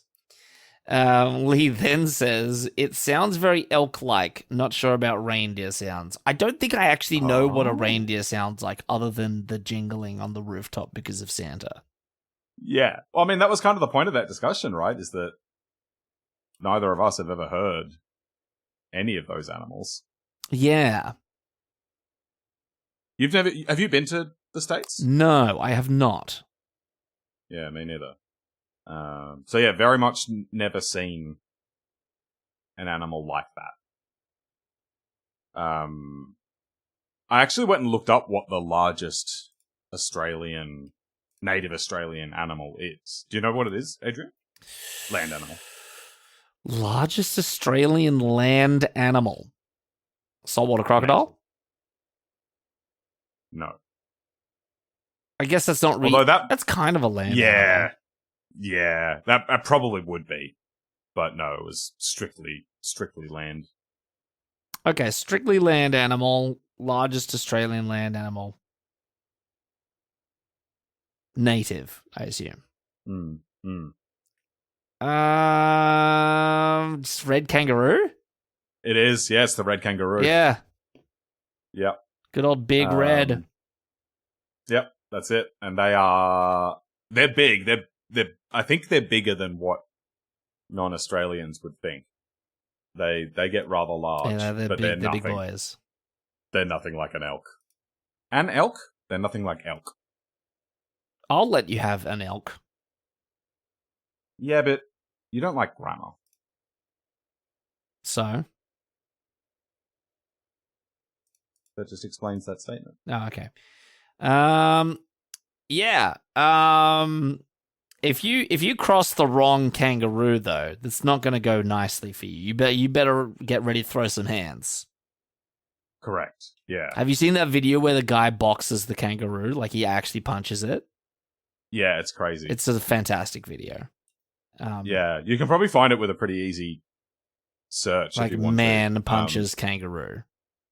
Yeah, and it wasn't a case of animal abuse. This kangaroo wanted some goddamn action. This kangaroo had his dog in a headlock. And it was like a very human looking, I've got your dog, yeah, and I'm holding it in a full-on headlock. And this guy ran up to this kangaroo, and he's like, I'm going to treat you like the yobbo down the road who's stealing my dog. And he just bopped him straight on the face. Just like the right hook. This kangaroo let go and just stood back in absolute shock. That is some ball. Don't do that. Aside from the fact it's mean to the kangaroos, it's not good for your safety to hurt the kangaroos. Yeah, they might hurt you back even more. Actually, people probably don't know how they can. Tell the viewers what a kangaroo will do to you. Oh yeah, if you're not careful and you think you can mess with a kangaroo, what they'll do is they got these big tails, right? They'll balance themselves on their tails and they will like kick. Yeah, and both feet. They have got like serious kicking power because all they do is jump, right? They just all they do is jump. So these guys they've got a mean kick on them. And they've got some pretty sharp claws as well. They're like toe sort of like clawy bits are not so blunt. So yeah, don't mess with like the it's like they've got their just like smartphone stand is their tail and they just lean back on it and then both feet. Yeah, don't try it. Don't mess with them. They're not aggressive at all. They're very placid. Yeah. But if you go near their children or if you threaten them or something, they can lash out at you. Yeah. Wallabies are adorable and they're the best. Everyone loves them. They're like little tiny mini kangaroos. They're fantastic. Yeah, they're like the stuffed doll version. Yeah. Have you ever seen a tree kangaroo? No. Oh, yeah, everyone watching. That sounds like something that we tell tourists. No, the tree kangaroo is real, and it is the it's not quite an Australian native. I believe you can find them in like Papua New Guinea as well. Mm-hmm. But it is like one of the like real good explainers of the fact that like once an animal gets into a tree, it gets to stop trying. Like trees are so safe. Evolution stops. Yeah. Once anything gets into a tree, trees are really safe. No predators in the trees. You get to stop caring. Exhibit A. is the sloth. Yeah. The sloth found the tree and was like, you know what? I'm just gonna chill out. Yep. The koala got in the tree, and it was like, you know what? I'm gonna get high every day. That's exactly what I was gonna say. Yep. Something about mammals and trees, man. But like the tree kangaroo is just like a chubbier, squishier looking kangaroo, and it's in the tree, so it doesn't have to care. What? Something about mammals and trees, man. Once you get into a tree, just you get to win. You get to win evolution. That's pretty great. I like that. You just eat some eat some leaves, eat some fruit. Don't have to run down and kill something to eat it. You just gotta just get to chill out in a tree. Grow some moss on you. That's very funny. Anyway, let's finish up Lee Walmer's comment. Lee Walmer says, the couple of times I've seen Black-White, I don't think the decks have had the critical mass of rolls hitting and leaving the battlefield that are needed to make the archetype work.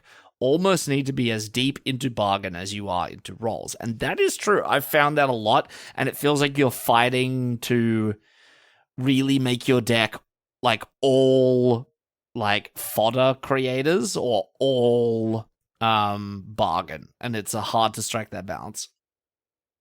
That's interesting. I haven't found that particular problem. I've found creating the fodder is trivial, and then you just pick up the right number of bargain things. The part where I agree with Lee is that, well, half agree, is that I've found that having the enchantments enter to be pretty easy, because all of the things that make rolls are just good anyway. You want them in your deck anyway, so I haven't found it hard to make enchantment enters effects happen, but enchantments leaving, that's been harder. I haven't found that very easy, which has meant that, the Tabby and the Knight of Doves and all of those cards have not been anywhere near as good as I thought they'd be. That's a fair point. Yeah. Well, anyway, thank you, Lee. I hope you enjoyed the Australian wildlife digression. Next up, we've got Mackay Clowland. Sharp Eye Mackay is back and says 3 minutes. Timberland Ancient, though. And for those of you wondering why Mackay is talking about a card in March of the Machine, he clarified that he thought the big green creature in the pack was called Timberland Ancient. Territorial Witch Stalker. I don't know. Was Hamlet Glutton in that pack? It was in the one before. Okay.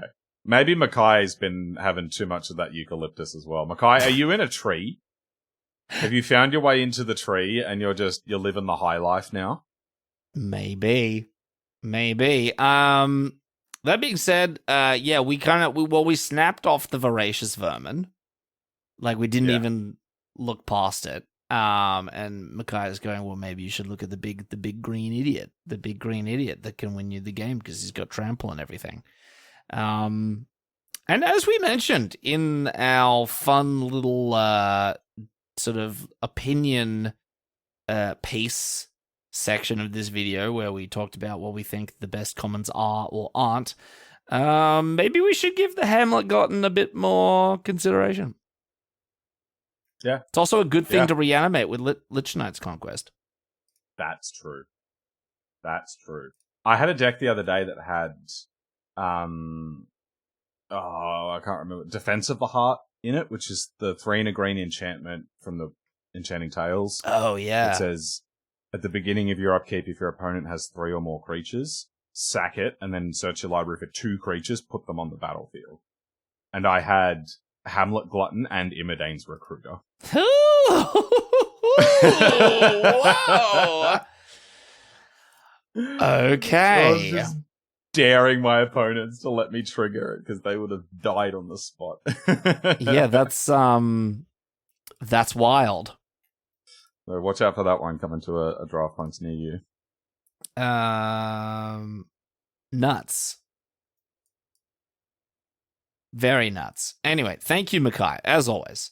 Next up, we have got Michael Raymond. Just a single flavor of Michael Raymond this week. Michael Raymond says, the Frogged Prince was definitely picked this week. I'm finding it's hard to set up much of a grind game this set, and Fortress needs the game to go insanely long. I would also have considered Rat Out because hoarding rats and cutting to 16 lands is kind of awesome. Yeah, I agree with all of that. Although we picked the Frogged Prince, also known as everyone's favorite 3-mana 1/1, unless you're a really heavy bargain, I don't actually like it. You can bargain, or you can put any other role on it. That's a good point, actually. Now that Or you mention it. you can also pick it up with your favorite white creature, the Stockpiler. Oh, pick the aura up. Okay. Yeah, so there's a few ways to deal with You're it. selling me on it now. You're selling me on it. Anyway. Yeah. Okay. Maybe I'm hard. Maybe I'm too harsh. But I could be wrong. I've only played with it a couple of times. Yeah. I'll save any kind of firm judgment on it, but I like it at the moment. yeah, okay. I like Rat Out as a pick here. Again, I'm just a big fan of going not getting pulled over to white by a 3-mana 1/1 and sort of staying in black. Yeah, I don't know. I like that. Yeah, I like that as well. I think there were others that mentioned that as well. Yeah, just my only issue with that is that Rat Outs tend to go around, and you don't want too many of them. But it is good, and so if you can just pick your Rat Out up early, then you don't need to worry about it later. I don't know. I can see it. True. I agree that it's hard to make games go long in this set, despite the fact that was the video that was 3 hours and we only played 6 games. Yeah, I think that video may take the cake for time per game, average time per game. It might, yeah. If that had gone to Maximum Magic Monday, that would have almost certainly be the longest video we ever did. Yes, yeah. They were very, very grindy. Extremely grindy. Anyway, thank you, Michael Raymond, as always. Next up, we've got David Cobb. David Cobb with the double comment. David Cobb starts it up with, Holy Christmas, Reindeer Punk Man. You do not one of those things. You do not one of those things, moose, caribou, or elk down in Australia. Since everything is trying to kill you down there, I can't imagine the monstrosity these things would be, since they are so dangerous as fuck here. Challenging sentence, but we got there. Yeah, and this is a thing that I will complain to Americans about a lot, is people will say, oh, Australia, so dangerous. Everything's trying to kill you. You guys have actual bears. You have things that are like the size of cars trying to murder you. Don't ruin the mythology. We have to keep our status as like the home of deadly dangerous things that we have to fight on our way to work every day. Yeah, I mean, I have that anyway because I work in a school, but that's not the point. I think the only thing that is maybe to be aware of is we have the most venomous and poisonous things. Yeah. We got I think the top 5 venomous snakes in the world, we have 4 of them. But that being said, the most venomous snake in the world, the taipan, is a little scaredy cat and will never ever bite you unless you really get up and mess with it. Most snakes are like that, though. The brown snake will try and start some things. Will it? Yeah, I've heard the brown snake will come at you. If you're brown snake, tiger snake, they're a little feisty. Yeah, okay. But even then, and like, Yeah. sure, the spiders, but even then, like, unless you're... Oh, look at Adrian just being blasé about the spiders. Adrian hates I really don't like spiders. But I also, like, I really go to great lengths to minimize my exposure to spiders. Yeah. Yeah. We're going to get to this on Sorotov's comment, which I'm looking forward to. But yeah, like Adrian and I both live in the biggest city in Australia. Yeah. And we're right in the middle of it. So our exposure to a lot of the dangerous stuff that's here is pretty minimal. But if you live out in the bush or even just anywhere regional, it's a bit more of a concern. And having visited, friends who have like rural properties and stuff, there's just like, I guess you don't really notice it when you sort of get used to it. But there's all these practices that you have to put in place that probably seem a little foreign in countries that don't have all of these things, like putting your socks over your shoes, like wrapping your socks over your shoes when you like go to sleep. Or you keep you store your shoes upside down. Yeah. Yeah. Apparently, this blew my mind when I discovered it. Yeah, but apparently the spiders won't crawl in if the shoe is upside down, but they will if it's right side up. Yeah. Gravity and all that. Yeah, and also like when you walk around, like you're sort of like you're staring at the ground for snakes. Yeah, it's like it's one of those things. But anyway. Yeah. I mean, I grew up in Canberra, which is still a city, but it's a very small city. It's the Madcap. It is, yeah. It's our capital city, and everyone that lives there works for the government. Where I grew up, we had just spiders and snakes everywhere. If there was a cranny of any sort, there's a redback spider. I was gonna ask, like, how many times did you find a redback spider, like, on the toilet? Because that is a song, and it's a song for a reason, because it's real. I never got them on the toilet, thankfully, but I was a kid. And so I had my little sandpit outside, and I had my little diggers in the sandpit. You know what all of those things have on the underside of them? Redback spiders. Redback spiders. Yeah, it comes with it. It's like a package deal. Yeah. Every toy in Australia comes with a free redback spider. That's true. Yeah, and man, when they get big, they're scary looking. Yeah, they've got these like really delicate spindly legs, but then this enormous butt. Yeah. It's very... Yeah. For those that don't know them, just Google it if you want to be horrified. But they look a lot like Black Widows, which you might be more familiar with. But yeah, just giant, like spherical thorax. Is that the right part of it? Abdomen, I think. Yeah, but yeah, they're scary looking. I don't mind spiders in general. I don't like redbacks. I don't like every spider.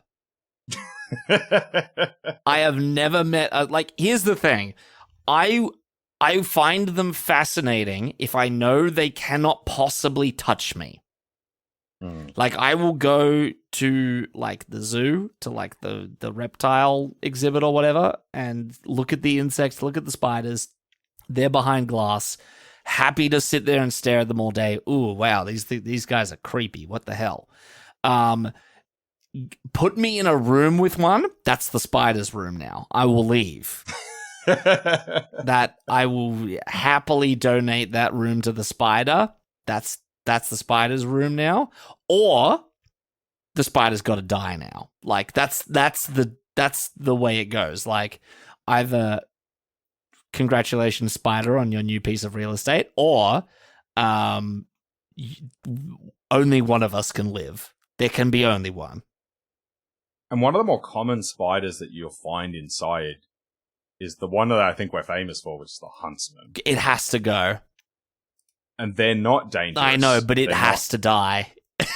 They're not they're not venomous. They're so big. But they're huge. They're so big. Massive. My favorite huntsman story is we had one crawling up the wall at home when I was a teenager. And it wasn't hurting anyone. It wasn't doing anything problematic. And so I was just going to take it outside. And so the way you do that is you just like you stick something over the top of it and then like slide a bit of paper. Yeah, you could do the old underneath the jar thing. and paper trick. Yep. Yeah. Except they're way bigger than a jar. Yeah, you gotta find a cake tin. So so I went and found a bowl. I hate this story already. This is giving me the willies. And I slowly went up to ye old huntsman. And they only move when you move. And I lined him up, and I went and stuck the bowl on. The bowl wasn't big enough. There were legs sticking out. No. Either side of this huntsman was bigger than a bowl. God, that sucks. Have you seen that? It didn't much appreciate me throwing a bowl on top of its legs. Have you seen that jump scare video where there's like this gigantic, I don't know if it's real, I think it's fake. But there's like this enormous spider on a wall. And these people have got like this, like what seems like a lid of like a cake box. That they're sort of like positioning over it to like catch it. And they've got it like a few inches like above it. And they're about to like do the quick movement where they press it onto the wall and the spider doesn't realize, and they do it and the spider like gets out over the side and then like jumps at them. I have seen that, yeah. It makes me want to cry. It's so distressing. Yeah, it's my worst. That is honestly my worst nightmare. I cannot think of much worse than that. Can I give you one that actually happened? No. I have two more spider stories. One that actually happened was when my dad was a kid. He was only 6 or 7 years old. So he was very young. But he and his brother, who are very close in age, they were outside and they found a redback. Okay. And as a 6-year-old does, they were poking it with a stick. Don't do that. And do you know what redbacks can do? They climb up the stick. No, they jump. Oh, Christ. This spider jumped at him, landed on his face, and bit him on the forehead. I can't. Yeah, that's good. Christ.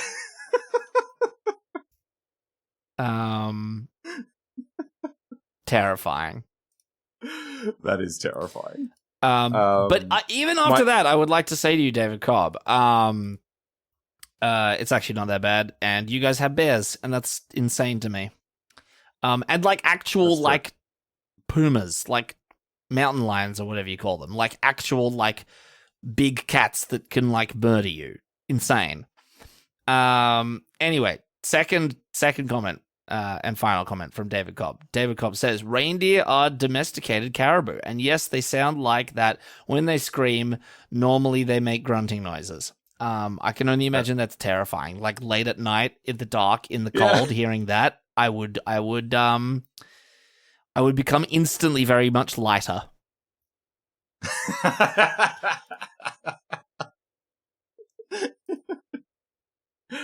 I'll let you figure out how. Aside from the horrifying scream, I learned this just as I was Googling, just out of interest, after we had this discussion last week. Reindeer and caribou are the same animal, but you have different names for them when they're wild versus domesticated. Is that like cow and beef? Beef is when you eat it. Oh, okay. Yeah, once you've got the cow on your farm, I think it's disrespectful to call it beef. That's true. Sometimes it's milk. Do we do that with any other animals? Are there any other things that we call different names after we've domesticated it? I don't know. That's weird. I've not really thought about that. Yeah, I don't know. Well, anyway, comment if we're wrong and you can think of something that does that. So thank you, David Cobb. Great to see you, and keep on tweeting us out. We love it. Lastly, with the double comment, we have got the ever-present Sora Torb in the comment section. Should I start with long or small first? What do you reckon? Go with short. We're going to start with the short one. So, first of two, Sorotob says, Tortoise Infinity Paradox discussion. We know in real life that it works like that, but if you apply this logic to it, then it doesn't work like that. So, that logic is obviously flawed and wrong. I'm not sure that should qualify as a paradox. Yeah, exactly, Sam. What exactly were you talking about? I was going to put that to you, actually. Do you agree with that argument? I think so. I remember when you were talking about that paradox, I was like, this just seems like a poorly constructed argument. It just seems like, well, if you're running, if you started ahead, but you're even running faster, you never get past them because for some reason, every time you catch up to them, they're always ahead of you because it doesn't. That sounds like you didn't actually listen to it then. It was a week ago and in the shout outro. You know how good my memory about that is. That's true. Yeah, and now sounds like a good time to talk about how you actually resolve it. I think your issue, correct me if I'm wrong, Adrian, but I thought your issue with it was obviously factually incorrect, and therefore you just kind of instantly dismissed it, even though the logic of the actual problem is sound. Yeah, I can't even remember now, but I don't even think I gelled with the logic of the problem. And I think the problem with it is that it is so intuitively easy to dismiss because you're like, well, of course the person who's faster catches up.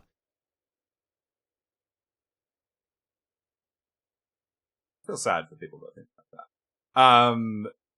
It surprises me that you don't find this sort of thing interesting because you normally like kind of logic puzzle sort of things. Just to quickly recap what the paradox is.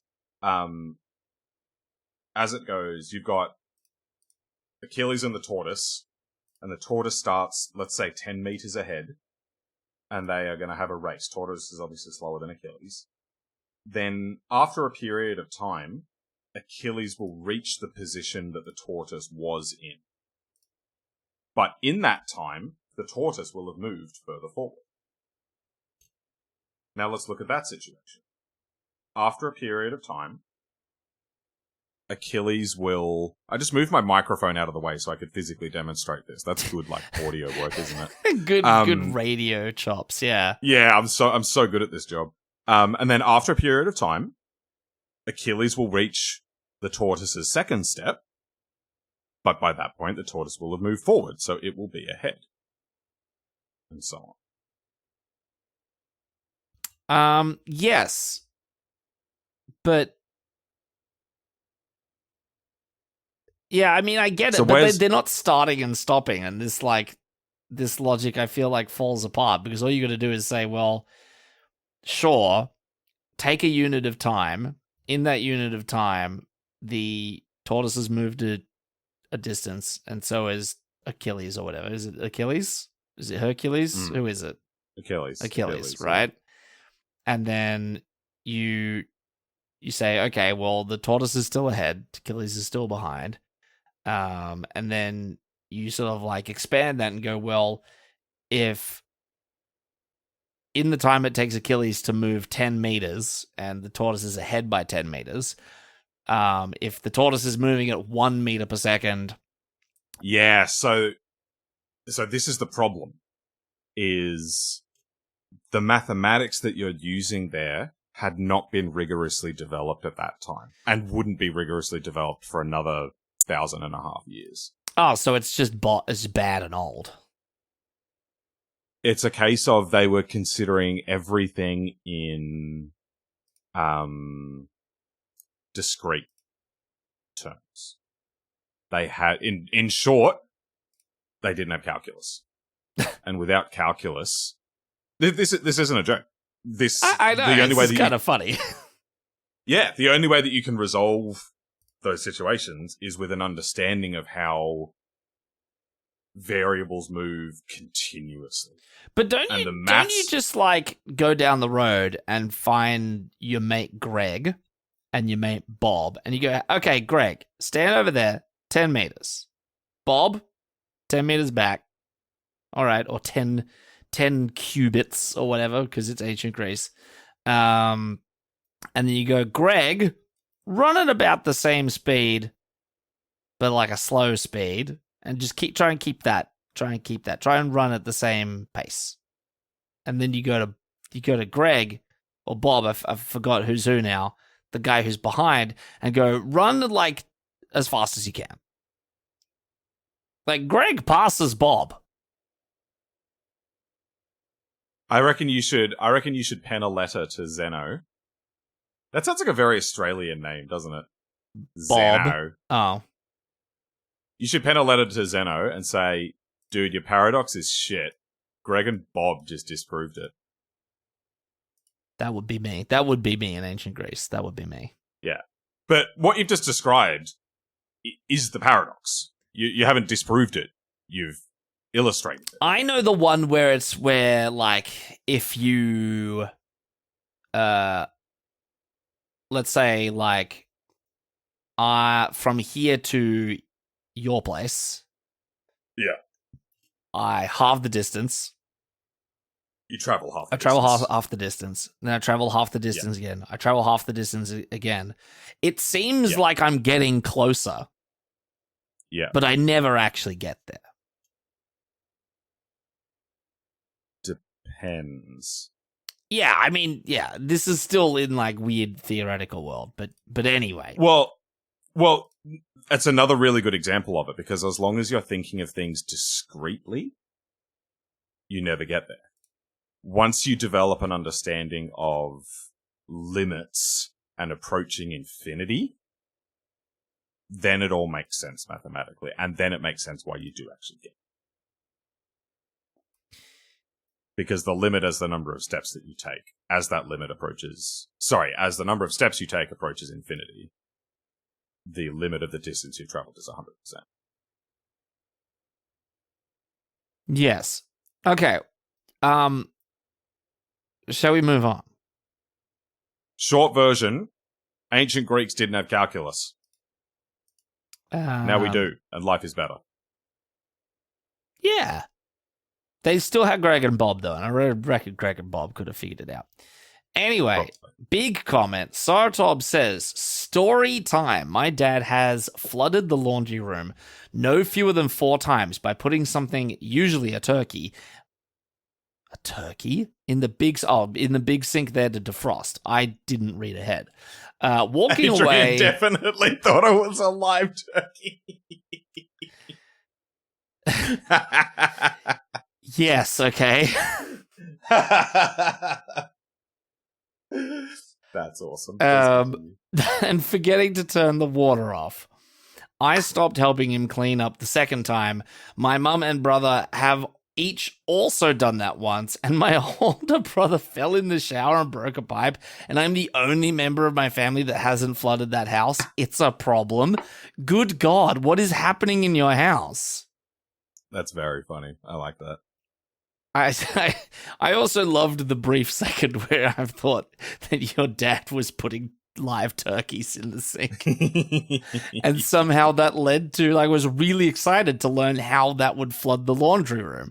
Like, would the turkey, like, start, like, pecking at the pipe and, like, or would it, like, turn on the tap? So many exciting things that I was getting ready for.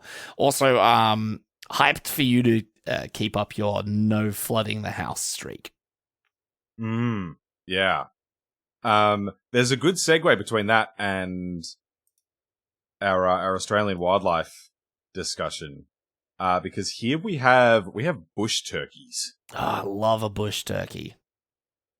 They are adorable. The actual stupidest animal on the planet. Well, putting certain humans aside, I think they are actually the stupidest animal on the planet. They're so dumb. They're not like winning a Nobel Peace Prize anytime. Well, just not even the Peace Prize. Just they're not winning a Nobel Prize anytime soon. Not of any kind. No. My favorite example is the home where I grew up. We had a really long, like, narrow driveway that led to it, and it had bushland on both sides. bushland on both sides. And I'd drive down that driveway and there'd be a bush turkey on the road. And it would see the car coming and go, ah! And it would run from the car down the driveway. Yep. And so I just have to roll after it the whole, kilometer length of this thing. And this turkey never thought to, go into the bush. No, it did a Prometheus. Yeah, Prometheus School of Running Away from Things. Yes. That's the turkey. Yeah. Yeah, CinemaSins would have a field day.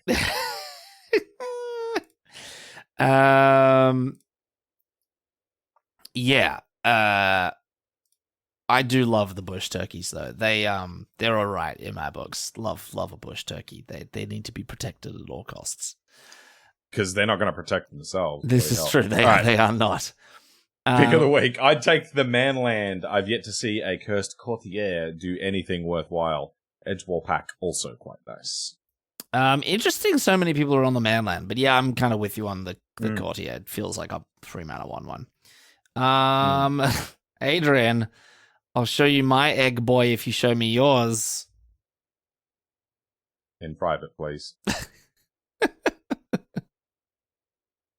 Any response to that proposition? Well, hey, who knows? Anything's possible. Remember when you could trade in a full set on MTGO for a full set of paper cards mailed to you? I wonder how many folks actually did that. You can't do that anymore? Is redemption over? No, I think you still can. Okay. I was about to be shook. I've never done it, but I've always liked it as an idea. I wish they did it for Arena. That'd be incredible. So for those that don't know, if you collected... This was kind of before my time playing Moto, so someone please correct me if I'm wrong, but I believe the way it worked was if you collected one of every card in a set on Magic Online, you could cash that in, and they would send you paper copies of one of each of the set. And then likewise, if you collected a play set, 4 copies of every card in the set, they would send you a play set. Yes. Yeah. And same with foils. Like if you collected a foil, one of every foil, you would get a foil set. Yeah.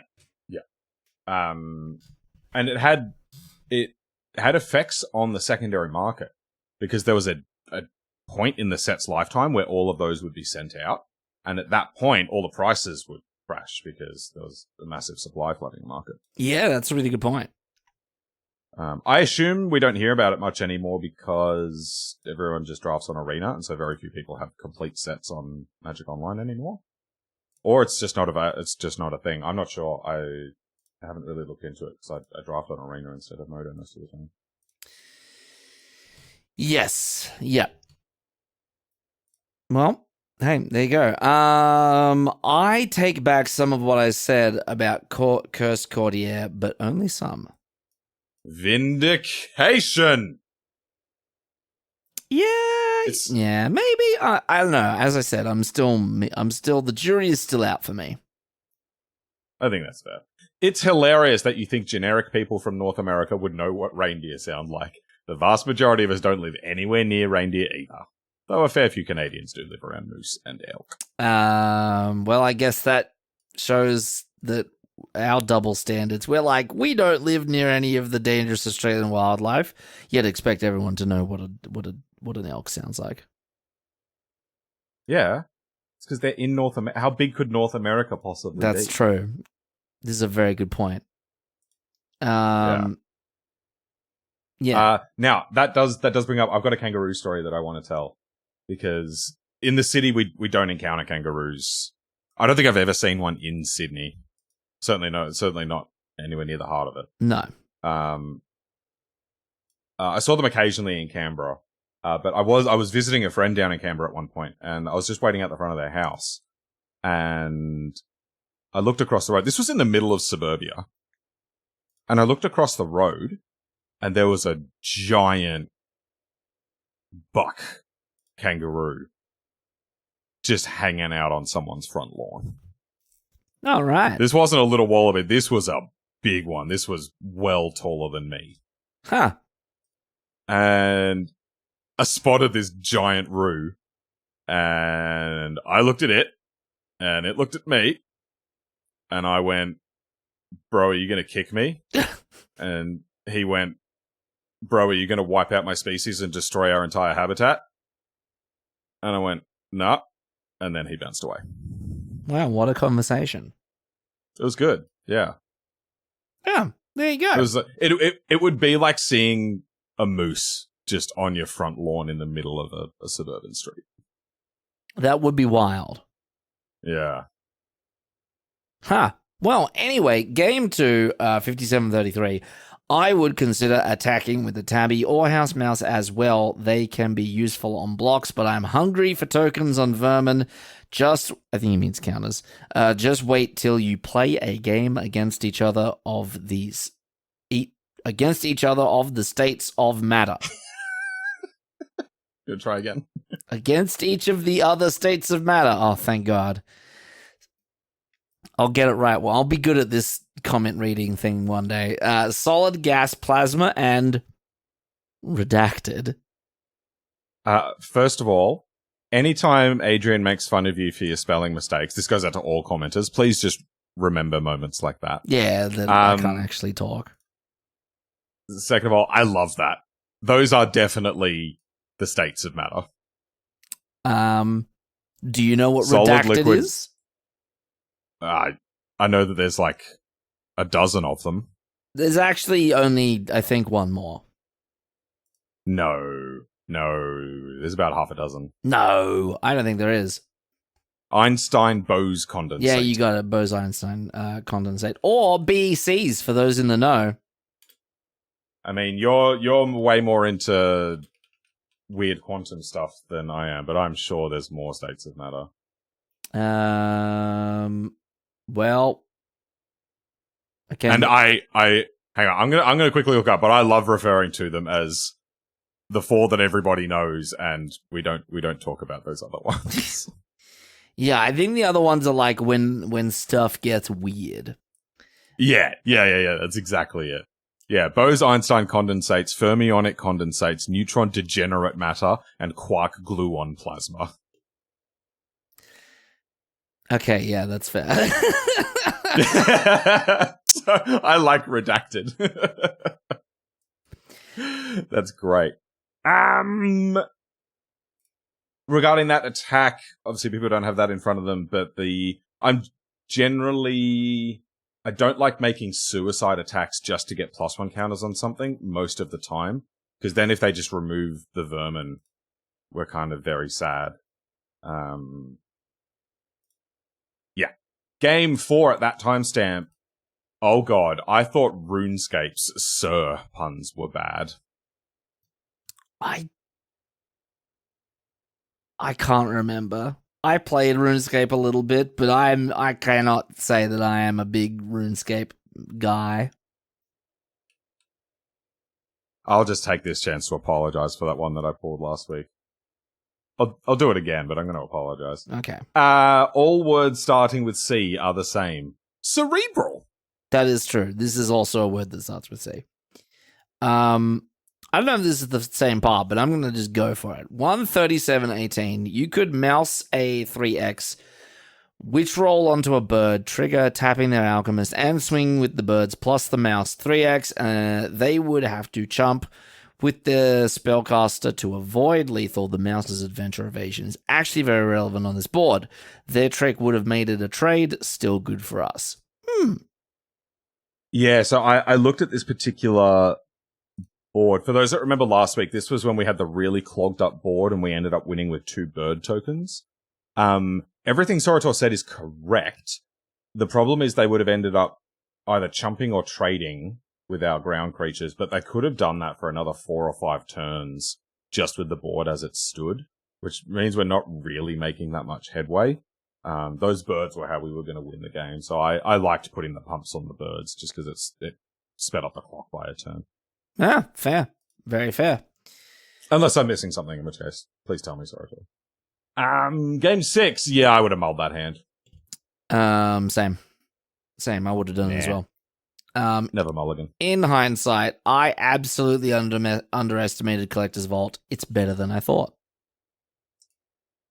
I did too, but you only in a grindy deck. Right, can you imagine playing that card against the deck we played today? Terrible. Or any of our opponents? Yeah. Yeah, so you've got to have a good grindy setup, I think, to take advantage of it. I could be wrong, that's still the only time I've played with it. But it was impressive in the grindy deck. It was really impressive. This is true, yeah, and especially if you can take advantage of those treasure tokens. Absolutely, yeah. Yep. Agreed. And we had the best one, right? We had, like, the bargain as many things as you can card. Yeah, we did. It's great. I need you to know that I had the hiccups for a third of this video, and I hate my suffering. I also hate the hiccups, and I feel for you. And I wish there was actually a way to get rid of them. Everyone's like, you just stand on your head and drink some water or something. Nothing fixes the hiccups, and it sucks. Not true. I actually know a solution. Whoa. What you need to do is you need to acquire an Amonkhet Invocation version of the Scarab God, and then you pop it in an envelope, and you send it to DraftPunks and then you can find the address on our website, and that will cure your hiccups. Oh, just like that. It's true. Yeah, you should try it. Okay. Next time I have the hiccups, I'll give it a go. Yeah, absolutely. And, so yeah, with that, thank you, Sorator. Oh, it's Sam's turn. Do you want to do it? You can do it. Okay. No, you can do it. Thank you, Sorator. Again, love it. And thank you, everyone. We did it again. It's a video. This video may be half shout outro, but we know that you love that anyway. Yeah. What thing is you going to say next, Sam? I'm going to say, hang on, I'm going to read this like Adrian. If you would like feature to be, if you would, in our next feature in our episode, all you need to do is drop a comment on this very video or share us on social media. You can email us at the address that's on screen now. Adrian's fuming. He's really unhappy with me. You can email us at the address on screen now. You can find us on Twitter at DraftPunksMTG. Everything's separated by underscores.